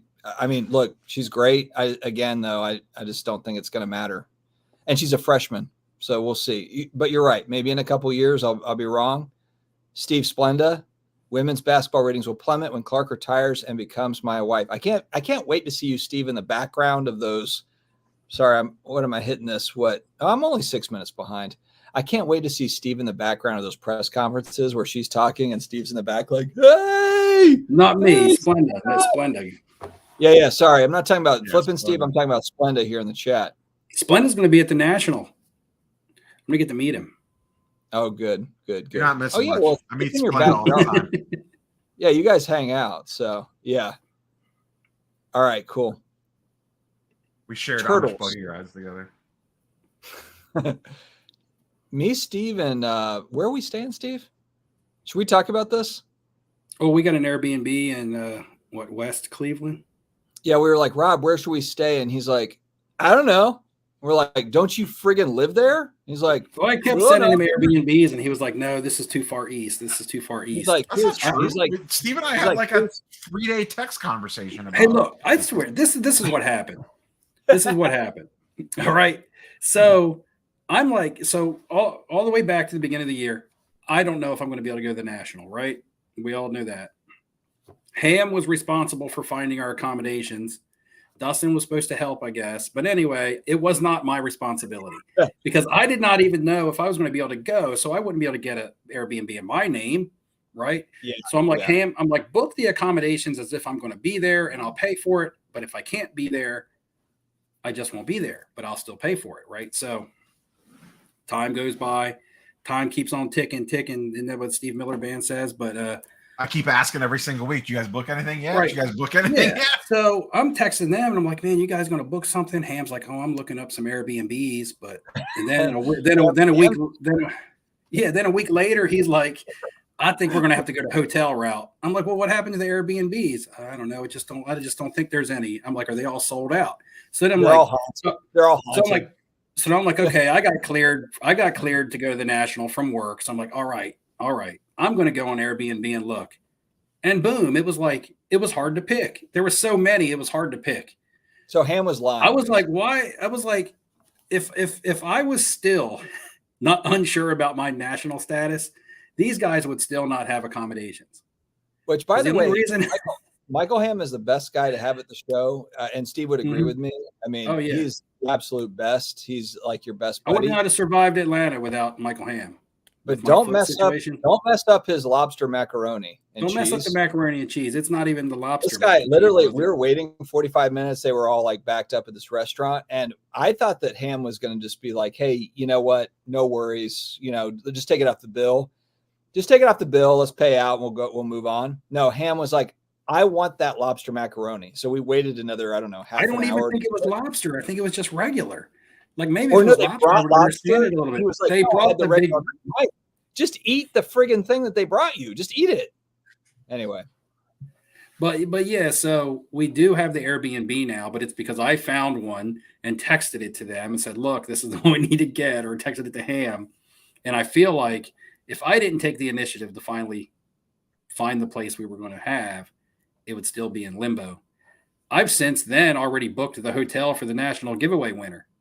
So that's already locked up for Thursday, Friday, and Saturday nights of the national for whoever wins the contest. And I got that in a nice neighborhood, not too far from the show, actually. Neil, remember was it North Oldham or something like that? North Homestead. North Homestead. So North Homestead is where the suite is going to be. It's a suite. It's got a kitchen and living area and a bedroom and all that for whoever wins the national giveaway. So I've already booked someone else's accommodations, but I have to get my airline ticket. That's what I still need to book. We just have to hope that the winner is not really annoying. We've been really fortunate. Last year we had Mark, and Mark was awesome. Mark's like the best ever. Oh, Mark was goated, man. Mark was straight goated last year. If Mark wins, I hope Mark wins back to back. I know we don't really do that. Can't do back to back. And the year before that, we had Charles. Yeah, but I wish Charles would win just so we could see him again. He's been out of the game. He just needs to come. But Charles is like not even about sports cards. He was just coming for the party and the casino. Yeah, Charles was great to hang out with the year before. And then the guy the year before that was cool too. I forget who it was. We've been lucky.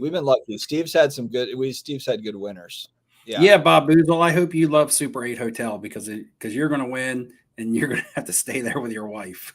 God, we're due though for a winner that's going to complain about stuff. Like, is No, this I don't think what you so. booked for me? I Dude, won this is this a contest free on trip. YouTube and I got scammed. I got scammed in this giveaway. Yeah, we're due up for some idiot to win, Steve. It's going to happen. It's going to happen. I don't have any idiot viewers. Well, yeah, but all three of us are going to be on the stream. So, yeah, there might be somebody that doesn't like you. I've got plenty. Hey, I've got plenty of psychos out there. Where's Dustin? I came for Dustin. Where's he at? Yeah, I might have to not log in for that live I'm like, stream. hey, why don't you come on? You all want to come back to the Airbnb and have some drinks? Break some prison Monopoly. Oh my God. Man. Oh my God. Yeah. On a lighter note, Hobby Champs can't wait to grade his Crazy Daisy Color Blast. There you go. Crazy Daisy. So, these are sold out, by the way. We haven't talked about that. So did you find it? Are those like legit cards? I mean, can we do autos and different things? What can we do? This is a sticker because I couldn't get the trading cards printed out yet. Daisy, do you like the pop print? So this is like you could just put on your graded card case, or it's just a sticker. You can keep it as a sticker like this if you want to, pretend it's a soccer card. Okay, so it's a sticker, but it's actually worth more than a soccer. You could keep it like this, or you can stick it, whatever you want to do. You can stick it, brother. But the downtowns are coming in, and I'm not sure what I'm going to do with those yet. The downtown ones are a little bit bigger. They're holographic. I paid more money for those, and those are pretty neat. Those are going to be in next week, I think. But these are gone. I had 100 of these made, and I kept back like 10 for personal use. You sold 90? Yeah, fast. You sold 90 of those? I sold 91. How much are they? Well, they were just a minimum $4 donation. So I got a bunch of $4s, but I also got some hefty donations from people for them too. Oh my God. I might have to make cards for donations as well. And then I can get on. Here we go. Hey, dude, I'll be on a sports card radio. I'll be on a You're going to see my money. You're going to see me transfer it all, baby. But anyway, I kept 10 back for personal use. Like if I wanted to keep one, I held one back for Michael Ham because Michael Ham actually did the design. So Michael Ham asked me to save him 2. So I kept 10 back for personal use. And then today I got an Instagram message of somebody asking if I had any left. And I was like, I kept 10 back for personal use, but if you really want one, I'll come off another one of them. And so this one is going in the mail tomorrow for that person. And so basically I have 9, and 2 of those go to Michael Ham. So I have 7 to just kind of like use for myself. My daughter might want one, something like that. So you got, I'm telling you, if I would have put Flipping Steve and my face on this, I would not have sold any. So you made $7,000 on these stickers? No. Do I have that math right? No, and the thing is that my when I totaled up my shipping costs and my sticker cost and my card savers, sleeves, envelopes, all 9 yards, it came out to about $2 in expenses for me. So I did the $4 donation to see if I could raise $200 for the national giveaway. But people were being like so generous with their donations that I'm not going to take out my cost. So the $200 that I put in plus the $200 that I was going to get for the 100 stickers that I sold is already a guarantee. Like I'm not going to remove out my cost, which I was originally going to do, because I had put $200 into it, and I'm not making any money off the proceeds. All the proceeds is going towards the giveaway. So, but I just decided, I was like, man, these people are so awesome the way that they're like donating and wanting to give more than the $4 that I'm just going to keep my $200 in there. So it was a nice little fundraiser I'm going to make up a story about my dog needs surgery and I need donations for I'm going to have spritz color blasts. I can't wait to see you. AIH Dan, Sports Car Radio, Rattle. Oh my God. I'm going to do it just for the publicity. This sounds incredible. But I just did the downtown stickers, but I ordered less of those. I can't remember if I did 40 or 50 because at least 10 of those are already spoken for. I have something that I'm going to do with them. People just don't know yet. So I got to automatically shave like 10 to 15 off of how many I had printed. So I either have 25 left or I have like 35 left once I do what I'm going to do with the extra, well, not the extras, but, and I haven't decided if I'm even going to use those as fundraiser or what I'm going to do with them. I just wanted to have them made because Michael Ham did the design for me, and they look pretty cool. So when's the giveaway process going to start?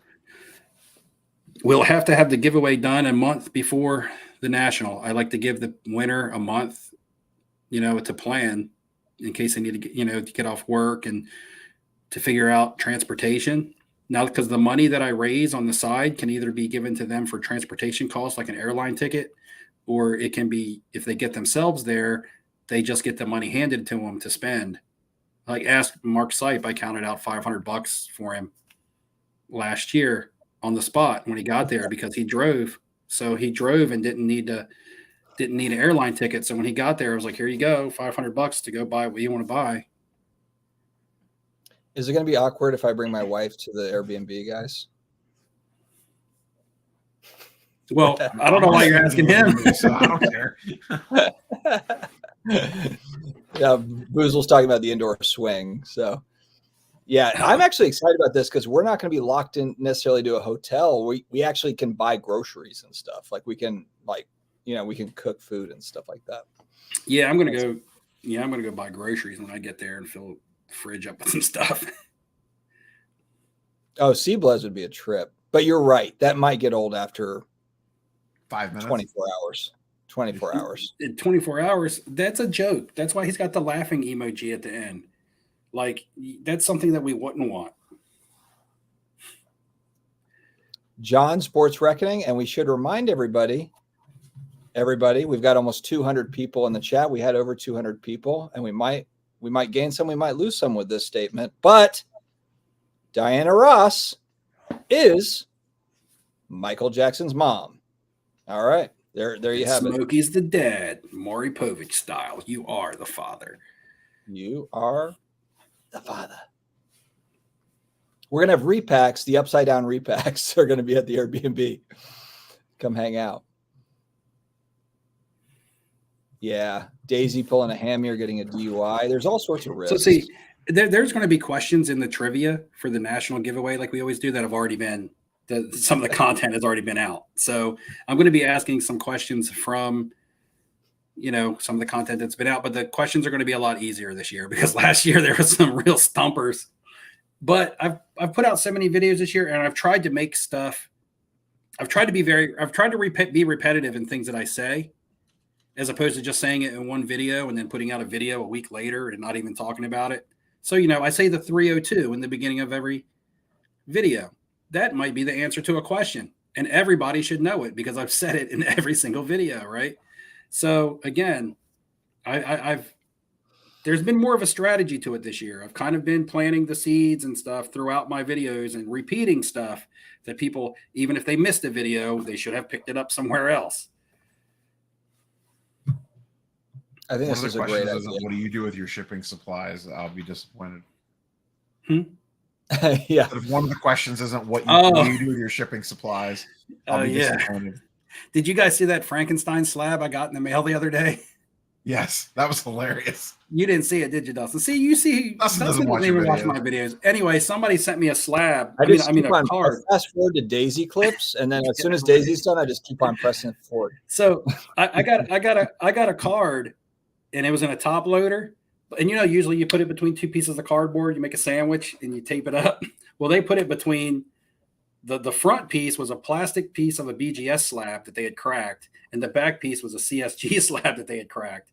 And they had put those around the card and taped it together. So I had the front portion of a BGS slab and the back portion of a CSG slab, and my card in the top loader in the middle. And it was taped together with not painter's tape, the tape that's really hard to get off, like packaging tape, like you would use on the outside of an envelope. And it's still stuck together, actually. I haven't even cut it apart yet. But I was like, damn. Question for chat. This is kind of interesting. So, and just purely research. How much would you pay for one of my stickers? Yeah. How much would you pay? Not even how much would you pay, but what if if there was, I guess, whatever, us or any YouTuber that was doing kind of like inscription autograph stuff that was just funny, would you buy those cards if there was cards of that? Assuming a portion of the proceeds, a portion of the proceeds. All Dustin. Here he is. Hey, this is all Dustin's idea. I'm just repeating what Neo said to me before we got on here. So if 8% goes to breast cancer research, how much would you no? I'm actually, so what is that one charity that literally it's like 5% that goes to breast? It's like all like I think it's, is it Susie Komen or Susan Komen, whatever? Literally like 5% goes to actual breast cancer research. Anyway, okay, so we've got whatever percentage, 50% goes to the national giveaway. Is that of interest to you? Is that of interest to you? And it's okay if it's not, but I'm just curious. The first thing I had to do, but if it is, we'll print them out on Monday. The first thing I had to do, and you guys need to do this, is realize that I am not a YouTube superstar. I am not famous. I'm just a guy like everybody else. I'm not marketable. Flipping Steve is not marketable. However, here comes Steve and the Trojan horse. However, when you throw a cute punum on the screen, right? People just melt, man. It's just, if this, like I said, if this was a Flipping Steve sticker, I would still have 90 of the 100 of them. But because it's a Crazy Daisy sticker, sold out. Oh, dude. Yeah, look, I've got a cute dog too. I'm with you. Jordan already, okay, I'm behind. I'm only 4 minutes behind. I'm doing pretty good, guys. Hey, we've held steady here, even talking about absolute garbage for the last few minutes. We're still holding up about 200 people in here. So here we go. Hey, thank you. Here's my issue with Ciblez is he even like doing cards at this point? Like, I just feel like it's all about sports betting, and it's just sports betting. And to me, honest to God, it's kind of like, I get it, breaks and razzes and friggin' repacks and everything, but I mean, I just feel like there's a lot of gamblers in the hobby, not necessarily, collectors. But you could just say, hey, look, we need those people as well to kind of keep the ship going. Rob, didn't you say that, hey, you take the repackers out, there's a lot of liquidity lost? Essentially, that's the gambling. Tomorrow's part of tomorrow's video. Well, you guys know we can shoot a music video at the National at the Airbnb. I can be lyrics. You all hear my singing, my videos, man. I got the voice of an angel. If you're gonna do that, just go shoot it at the Rock and Roll Hall of Fame. Angel of Death, right? But we can sing that Jelly Roll that I be singing on the channel. Yeah, exactly. Steve coming up with easy questions like, what is the 44th word stated in my 12th video of 2024? Yeah. It's not like, what's the area, what's the zip, or what's the area code that I live in? Like I got to change. Gosh, thanks, Bob. Now I got to change it. People are going to go look that up right now and write it down. Last year we did like a 4-hour stream because nobody could get any of the answers correct. That was never ending. Oh my God. It was so hot in this room. It was like a sauna. I was like, oh my God, they're not answering the questions. And then, they don't care about me. They don't care about me. They don't know. And we're like, Steve, you're asking like impossible questions. Was it the year before when it was in the finals and Ziggy kept giving all the answers to the questions? Oh, that was the first. I think that was the first year. That was the first year. I think Ziggy just gave the answer because he didn't know that we were asking for the giveaway. I don't think, or he didn't give directly the answer. He gave like a hint. Like the answer was like it was Pearl Jam question. Yeah, it was a Pearl Jam question. I think it was the song Black. Yeah, it was. And exactly what it was. I said, what Pearl Jam song did we listen? Was the first one we ever heard on a live drive? Because remember, when I used to do the live drives, if Pearl Jam just happened to come on, I would turn it up real loud and I would do a giveaway. So you never knew if there was going to be a giveaway on my live drives or not. It was completely random if a Pearl Jam song came on. So I was like, what was the first Pearl Jam song to ever hit on a live drive? And it was Pearl Jam Black was the answer. But I remember Ziggy in the comments was like, come on, people, it's the opposite of white or something like that. So he didn't come right out and give the answer, but he gave a pretty good damn hint. Like if this was one of those game shows where you play teammates. Own a friend. $25,000 pyramid. Was that one? Something like that. Really bummed he didn't win. Moving on. All right. I bought the Daisy card because she's one of my favorite parts of the card videos I watch. I ain't buying nothing from you, Dustin. LOL. No offense. None offense taken. None offense taken. No offense taken. No offense taken. We're just here for the feedback. We're just gathering feedback and market research. I'll pay obscene amounts of money for the upside down repack. We're firing it up. We're firing up the upside down repack. The upside down repack where your wallet is not upside down. That's the catchphrase. That'll be the inside out when you have to the inside out. Yeah. Yeah. This won't be a Justin Gamble BS repack where you spend $500 and get $4 back or something. He was at Chantilly. Hey, I almost was going to reference that. Here's my pressure. Like post. Dustin in rare form tonight. I love it. Post. Cards. Bleh. Post.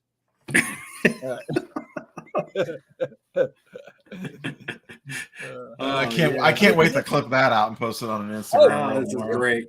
Clip it up.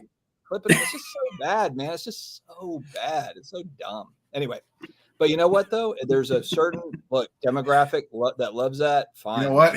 He had a media badge to the CSA show and we didn't.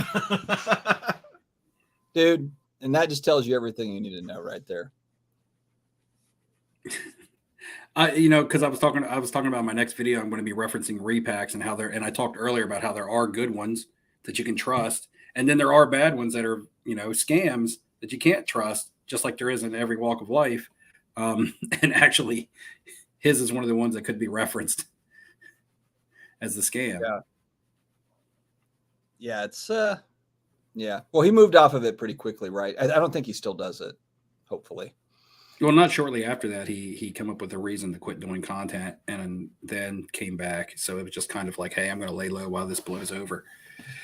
I'm old enough to realize that. However, his audience probably did not.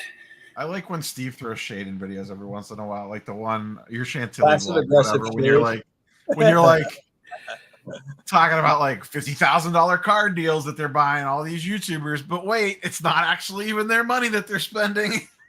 Yeah. Am I wrong? No, I'm just saying it's. I mean, probably if dude, you want to take I saw a title up where it was like, we're buying on eBay for 24 hours. And then I look at the stream is over. It's a 2-hour stream. I'm like, bro, if you're buying on eBay for 24 hours, I expect to log it. You better clock in a 24-hour stream. What are we even talking about here? When do we do? Like when are we breaking out a 24-hour stream? At some point in time, we're gonna get desperate enough to do that. Someone's gonna rope us into some fun. You know how they do those fundraisers where it's like stay up for 24 hours and play video games or whatever. Like it's only a matter of time. Who was the influencer I threw a shot at in video number 32? Oh, that's a trivia question. What is? I don't know the question. I gotta go look that answer up myself. What does Steve think about people that make YouTube videos about how bad YouTube content is? Oh my God, hey. Steve, you took an exception to that one. Well, the viewer or the person who created that video ended up viewing that video and commenting just the other day, even though that video has been out for a long time. And I don't want to say he was like apologetic, but he was like, hey, I think you just kind of took it the wrong way. And I didn't mean for it to be personal and things like that. And myself, I'm over it. Like I said, I wasn't going to spend any more energy on it. That after I shot that video that day, I was done with it. And, to him, I said, it's no worries. It's fine. People are on social media to say what they want to say, so it's not like I wasn't holding a grudge for the last month or however long it's been. I said my little piece in my video and that's it. I've been pumping out other videos since then. I just kind of like the sparring back and forth. It's fun, like a little bit of that is fun. So I get it.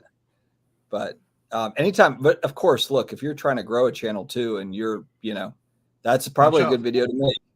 Card content sucks, It's a good video to make because you're going to get eyes on it, but it's right. But if you want to be able to socialize and be friendly with other content creators, and I'm not saying rub elbows with the big dogs, but I'm just saying, be chill with like we are, just be friendly and cordial with everybody.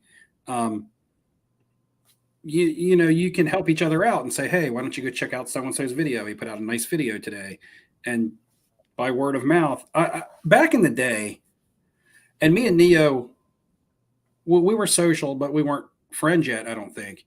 And I had put out a video, and it may have been running down the Dallas show, not running it down in a bad way. I mean, talking about the Dallas show that I think I referenced earlier. And I put out a video on it, and that video was getting a lot of views. And I was like, wow. I was like, people are really interested about the Dallas show, or they've stumbled onto my channel or something, but this is getting a lot of views. And then I remember going and watching a video of Neo's, and he said, Flipping Steve put out a good video running down this show. Go check it out if you want to, hear about how this show played out.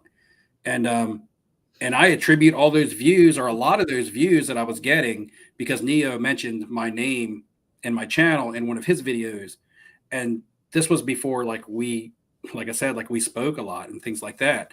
You just happened to catch one of my videos and liked it and mentioned it in one of your videos. And just that mention, I noticed that in my views for that specific video in particular, a lot. So, if you're going to come out and rub some people the wrong way and talk bad about all of them and splash their thumbnails all over your screen, that's not a really great way to grow your channel. Yeah, you might get some views for people looking for drama, but those views die. They go away. It gets old.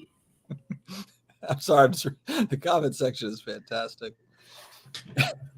Dustin's in rare form because he's like 4 rums in. Yeah. Not necessarily. Like, yeah. Not necessarily. Hey, it's been a long week. It's only Wednesday. It's Wednesday. You look low about you tonight, Dustin. Neo's going to be running Beckett one day. There you go. Hey, I wouldn't want to run that shit company. You think I get some black labels? Yeah, everybody gets black labels. This is the stuff, man. Bro, Mojo, you're going to run a 24-hour stream. It's not an hour and 48 minutes if it's 24 hours. Anyway, but it's like part 2. What, you going to do part 12? Yeah, it was 24 hours, just not consecutively, Dustin. Okay, so it's going to be 12. It's going to be 12 parts to it then. Didn't you know off center we're doing a 24-hour stream? It's just over the course of 6 weeks. I'm just going to start naming this the 24-hour stream, and then over a year we'll cover 24 hours. The only 24-hour stream on the internet, and people are like, "But it ended after 2. I don't get it." Bob Boozle, see you at the National, brother. I got a casino question down here from Jack. I'll answer when we get there. When we're all retired, we'll go and do all the vlog shit that all these other guys do. And we've talked about this. Steve, Rob, and I, when we're all retired, we'll go and do. We'll be those like cranky 60-year-old dudes that are out at the card show. Like, dealers suck out here. These dealers don't have it. I'll be mixing in clips from the bingo hall and the senior center. And my grandmother is like 93 years old, and she just got an invite to her high school reunion, senior reunion. I think there's like 3. Yeah. I was like, wow. I was like, how many are left? And I think she was like 3 or maybe 4. So that's not a reunion. That's just going to dinner. Right. Steve, Bob Boozle might have to win just for like an honorary winner this year. Honorable mention. Well, honorable winner. That's just what it is. We got to have Boozle. Right.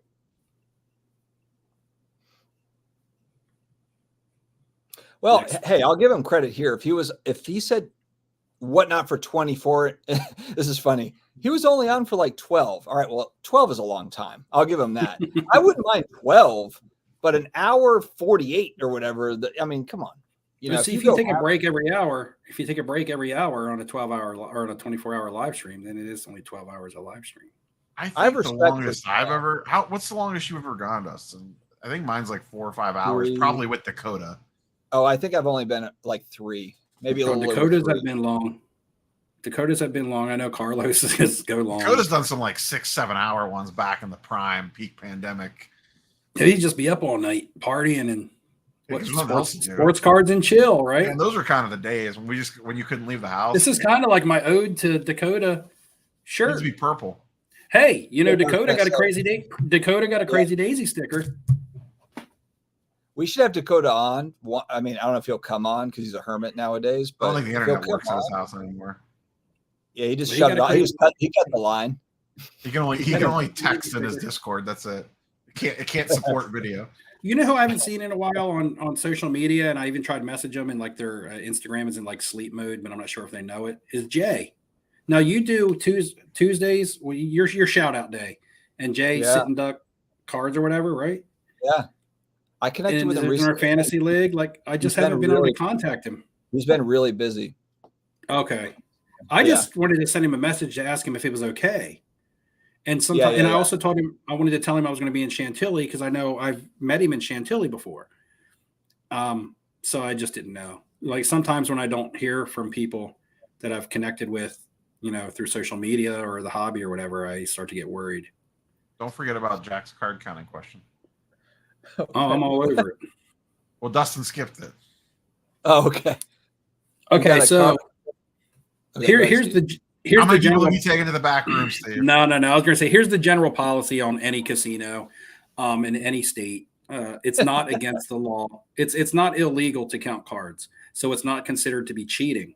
Okay, it's considered advantage player, which means you're taking away a little bit of the house edge. You can never take it fully away. A game like blackjack is 60-40 in favor of the house. A card counter on a perfect count is looking to get that to 57-43, right? They're looking to get a little bit in their favor, and they're really looking to capitalize on their double downs and their splits. They're not worried about grinding out the single hands. So they're looking for their aces and their faces because that's when you're going to be able to double down and split a lot. So that's advantage. If you're a card counter, you're screwed if you walk in. I'm just saying. So that's an advantage player, but it's not considered a cheater. Like a cheater is somebody who adds to a bet when they've already won, or taken away from the bet when they know that they've lost, or tries to swap cards. They're playing two hands on poker and they're trying to swap cards from one hand to another and actually trying to cheat. Card counting is a skill, so you can't be arrested for it, but you can be backed off. If someone notices and they suspect you of being an advantage player, you'll be approached and you'll be told, look, you no longer have any action on the table games. You're welcome to play slots. You're welcome to maybe play roulette or dice, but you no longer have any action on blackjack or even any of the card games for that matter. And that's usually how it's handled. You see in the movies, they take you in the back and they break your hand, like in the movie Casino, but that's Hollywood. But yeah, that's kind of how it is. And yeah, I mean, that's basically to answer the question. There's a lot more to get into, but that's from a casino security side, what I'm looking for when I'm looking for an advantage player. But yeah, you'll just be backed off. And a card counter would never argue. Like when I go to back somebody off a table and I tell them, look, I don't even have to tell them you're an advantage player. I'm just like, look, you have no more action on blackjack. 99% of the time, they don't even question me and they don't argue because they know that they're an advantage player. And they know that now I know that they're an advantage player. So they want to get out of there, right? At that point? No, because we can't take the money back from them.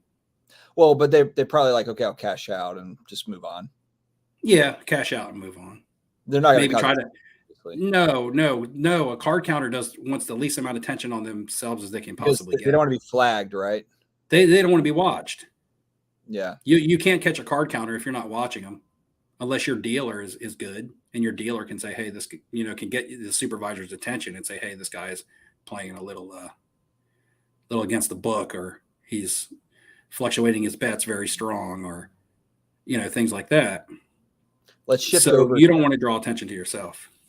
Would they if you catch someone, would they ever come back in like months later and try to play again, or no? Is it like, okay, I've been burned here and I'm done, I'm never going back? No, they could, but it's going to be a long period of time. See, when you burn an advantage player, their face goes into a facial recognition system that's worldwide. It's a biometrics program. it's basically a fingerprint for your face. So surveillance is going to get that shot for me. That's going to be inputted into a database that's worldwide. And at any time, I can call for a biometric on a player out of suspicion. I mean, I can call anytime I want. I mean, somebody could sit down that plays every single day there that's a regular player. I could call surveillance and say, hey, let me get a bio on this player, blackjack table 304, seat 3. And they'll come back and be like, hey, that bio is negative. Or they'll come back and say, hey, I got 3 different hits on that bio. You want to come back and look at these photos? Tell me what you think. And I'll go back and I'll be like, yep, that guy's been burned in this casino under this name. He's been burned in this casino under an alias, typically things like that. And then I'll be like, look, sir, or ma'am, you no longer have any action. So that was going to be my next question. So would you back them off immediately then when you saw that, or would you actually wait for them to show that they're an advantage player sitting at your table? No, I would back them off immediately before they have a chance. But here's the thing. There's ways that I can back a card counter off a table without even doing it, without even saying a word. When you okay, so when you shuffle a deck of cards, right? The player cuts it, and then the dealer cuts it, and the dealer will cut, maybe 2 or so decks off the back of it and put it into the shoe, right? If you've ever played blackjack and witnessed that, I'm not sure. All I got to do is say cut the deck to half, which means instead of cutting 2 decks off the back of the shoe, cut somewhere between 4 and 6 decks. Throw your cut card in the middle of that shoe, because now the card counter can't count it down. Not enough cards come out for them to establish a count, and they'll see that. And I'll do that intentionally. I'll be like, because they know what you're doing. Then they're like, oh, they know that I'm on to them. They know that now I've cut the deck to half, and it doesn't do them any good to sit there and try to count cards. Now, other players may say, right? Now, other players may say, why did you just cut the deck to half? And I'm going to be like, look, if you're not a card counter, you've got nothing to worry about. And I'll make that statement nice and loud and clear. And then we proceed with the game. This was awkward when Steve had to do this to me. Yeah, right. This is how we met. And then we started talking. Okay, so have you ever heard of the Highland count team? No. Okay, so the movie 21 that was in theaters. This movie 21 was based around the Highland count team. There's a guy called Thomas Highland, and he heads up, and he'd come up with the system for different systems for counting down cards, built different teams. Very good at it. You got to be smart. Card counters are smart. This is a skill. So I'm not cutting down a card counter. I mean, damn, you got to do your work to get good at it. But I've busted Thomas Highland in our casino playing under an alias on a biometrics program because I was watching his action and I was like, this isn't right. Backed him off. Not a question asked. So, and he's known in the casino business. It should be by every casino boss out there because of how popular he is for having a count team and being a card counter. So popular that they made a movie about it. But it doesn't prevent him from still going into casinos and trying.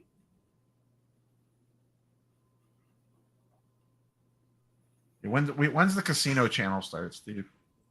We need the casino Steve channel. I feel like Steve's channel would blow up. Yeah, because a lot of people, because the way casinos operate has always been something that's kind of like mystery. It's not that it's not talked about because you're not allowed to talk about it. It's just that people don't typically ask about it because they don't think that you can talk about it. But really, a lot of it's common. You can Google anything. How much would you pay for Steve's casino cards with dice in the card? Crazy daisy decks. I might be taking it off the top. There's a pair of dice on etched on the downtown card. A set or 2 dice actually.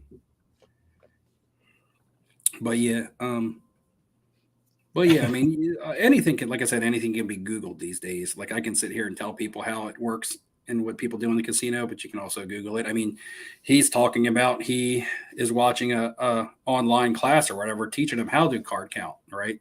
This is like a unwritten art form or this is a skill that people don't really talk about because it's typically frowned upon, because most people think that it's cheating. So it's frowned upon because it has the stigmatism of it being something that a cheater does. But I don't look at it as somebody that's cheating. I just look at it as somebody who's smart, has done their homework, and they're just trying to get a slight, advantage in their favor, because the house takes all the advantage. All right. Speaking of the house taking their piece, how do we feel about the 2024 NFL QB class? Overhyped? How many of them are going to be good? How many do you think are going in the first round, first of all? I think 5. Like 5 or 6. Yeah. Because I'm going to say if a quarterback goes in the second round and he doesn't pan out, I'm not going to call him a bust. So bust is all relative to draft position, right? It's all relative to how much draft capital a team has to spend on a player for somebody to be labeled a bust. So you say 5 in the first round? Yeah. The biggest potential to be, so a lot of these quarterbacks are going to depend on where they land, and it's not going to be their fault from a skill standpoint. The only person I think that stands out with super elite skill or everybody else is probably Caleb Williams.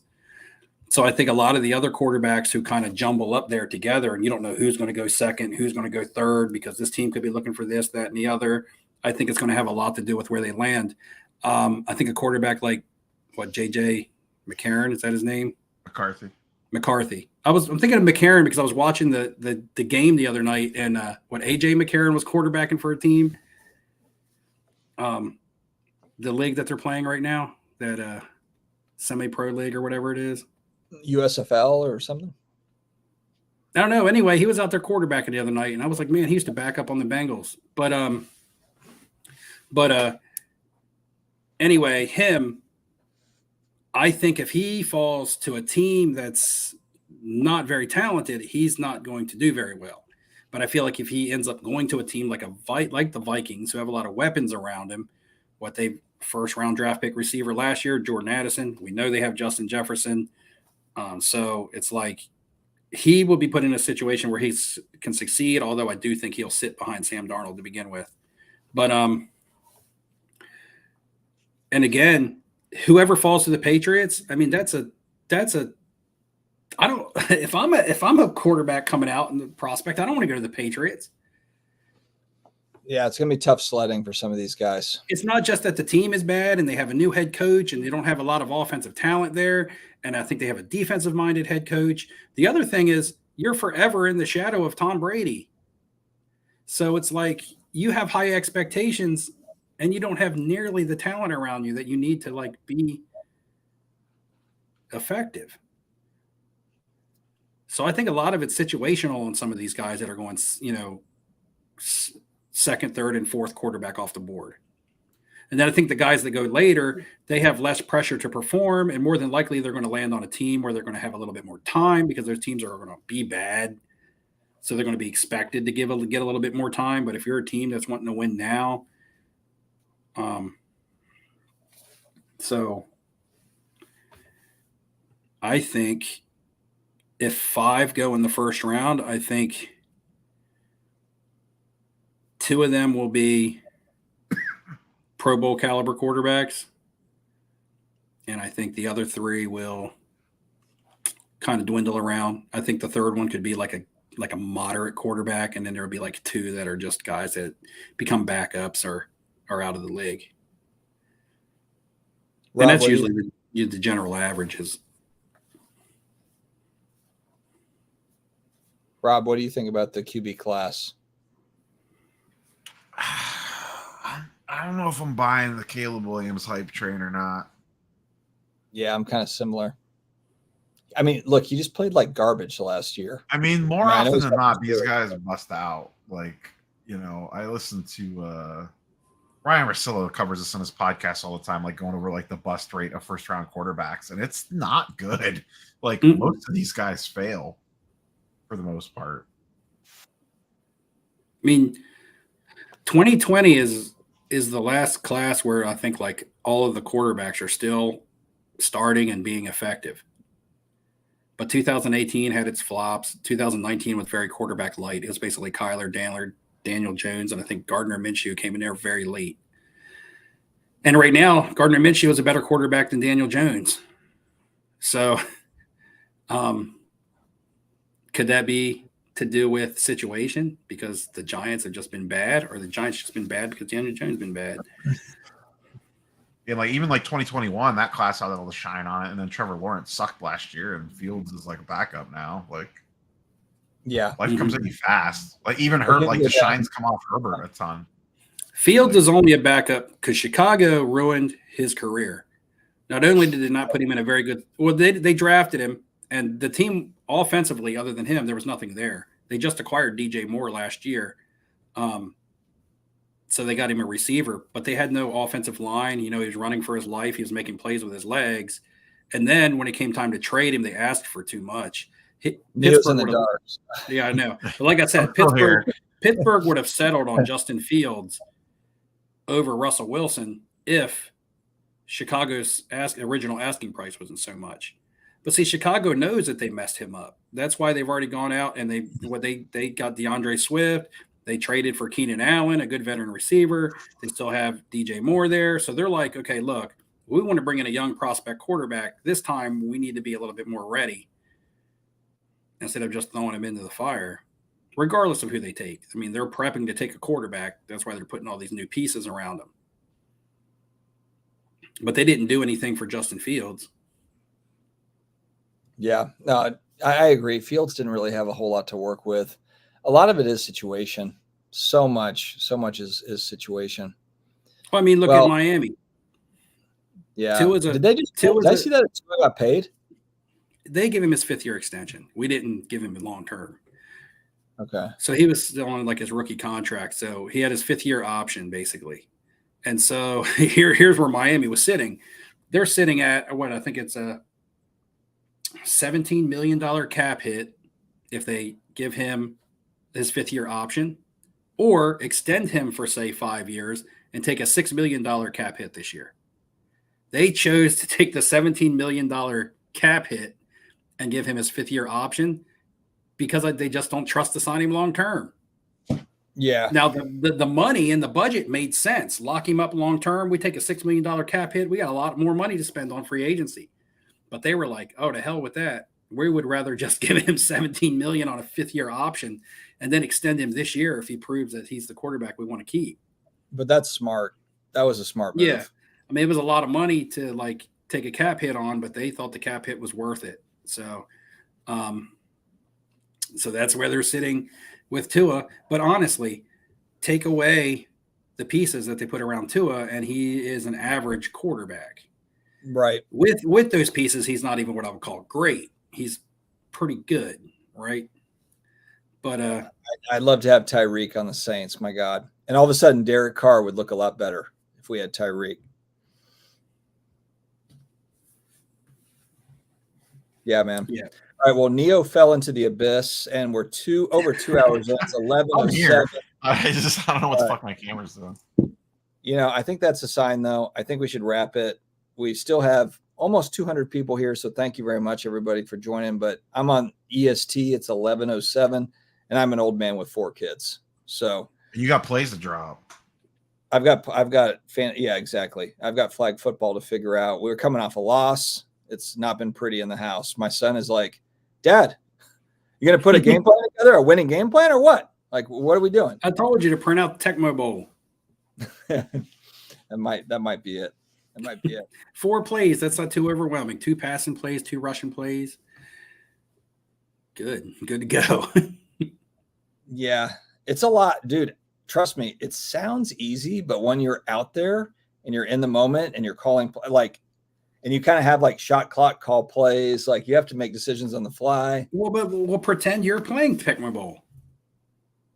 Boom, just put that play, send that play in there, baby. Yeah.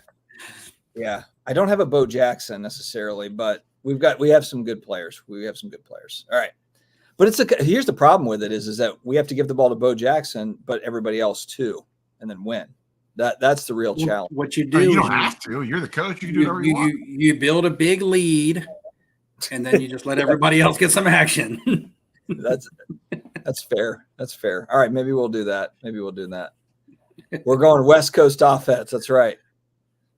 All right, cool. All right, guys. Hey, we're gonna wrap it. Thank you very much for watching. Everybody tuning in tonight. Appreciate you. A lot of big hobby news, and everyone's still kind of clucking along here. You know, we're keeping on. It's a good time. So hey, it's been a fun stream. Yeah, it was a good stream. Chat was active. Thank you so much, chat, for showing up. You're always the heartbeat of the stream, so we very much appreciate you. We'll be back in 2 weeks, and 2 weeks closer to the national. And hell, I mean, what are we 3 months out from the national? Just about. We're getting close. Well, at least till the giveaway. We're getting close to the giveaway. 90 days out. Mm-hmm. So watch all of Steve's videos, every last single second of it, and memorize it, or you won't win. I'm not pumping the videos out. It's fast, so it'll be a little bit easier. All right. Have a good night, everybody. See ya.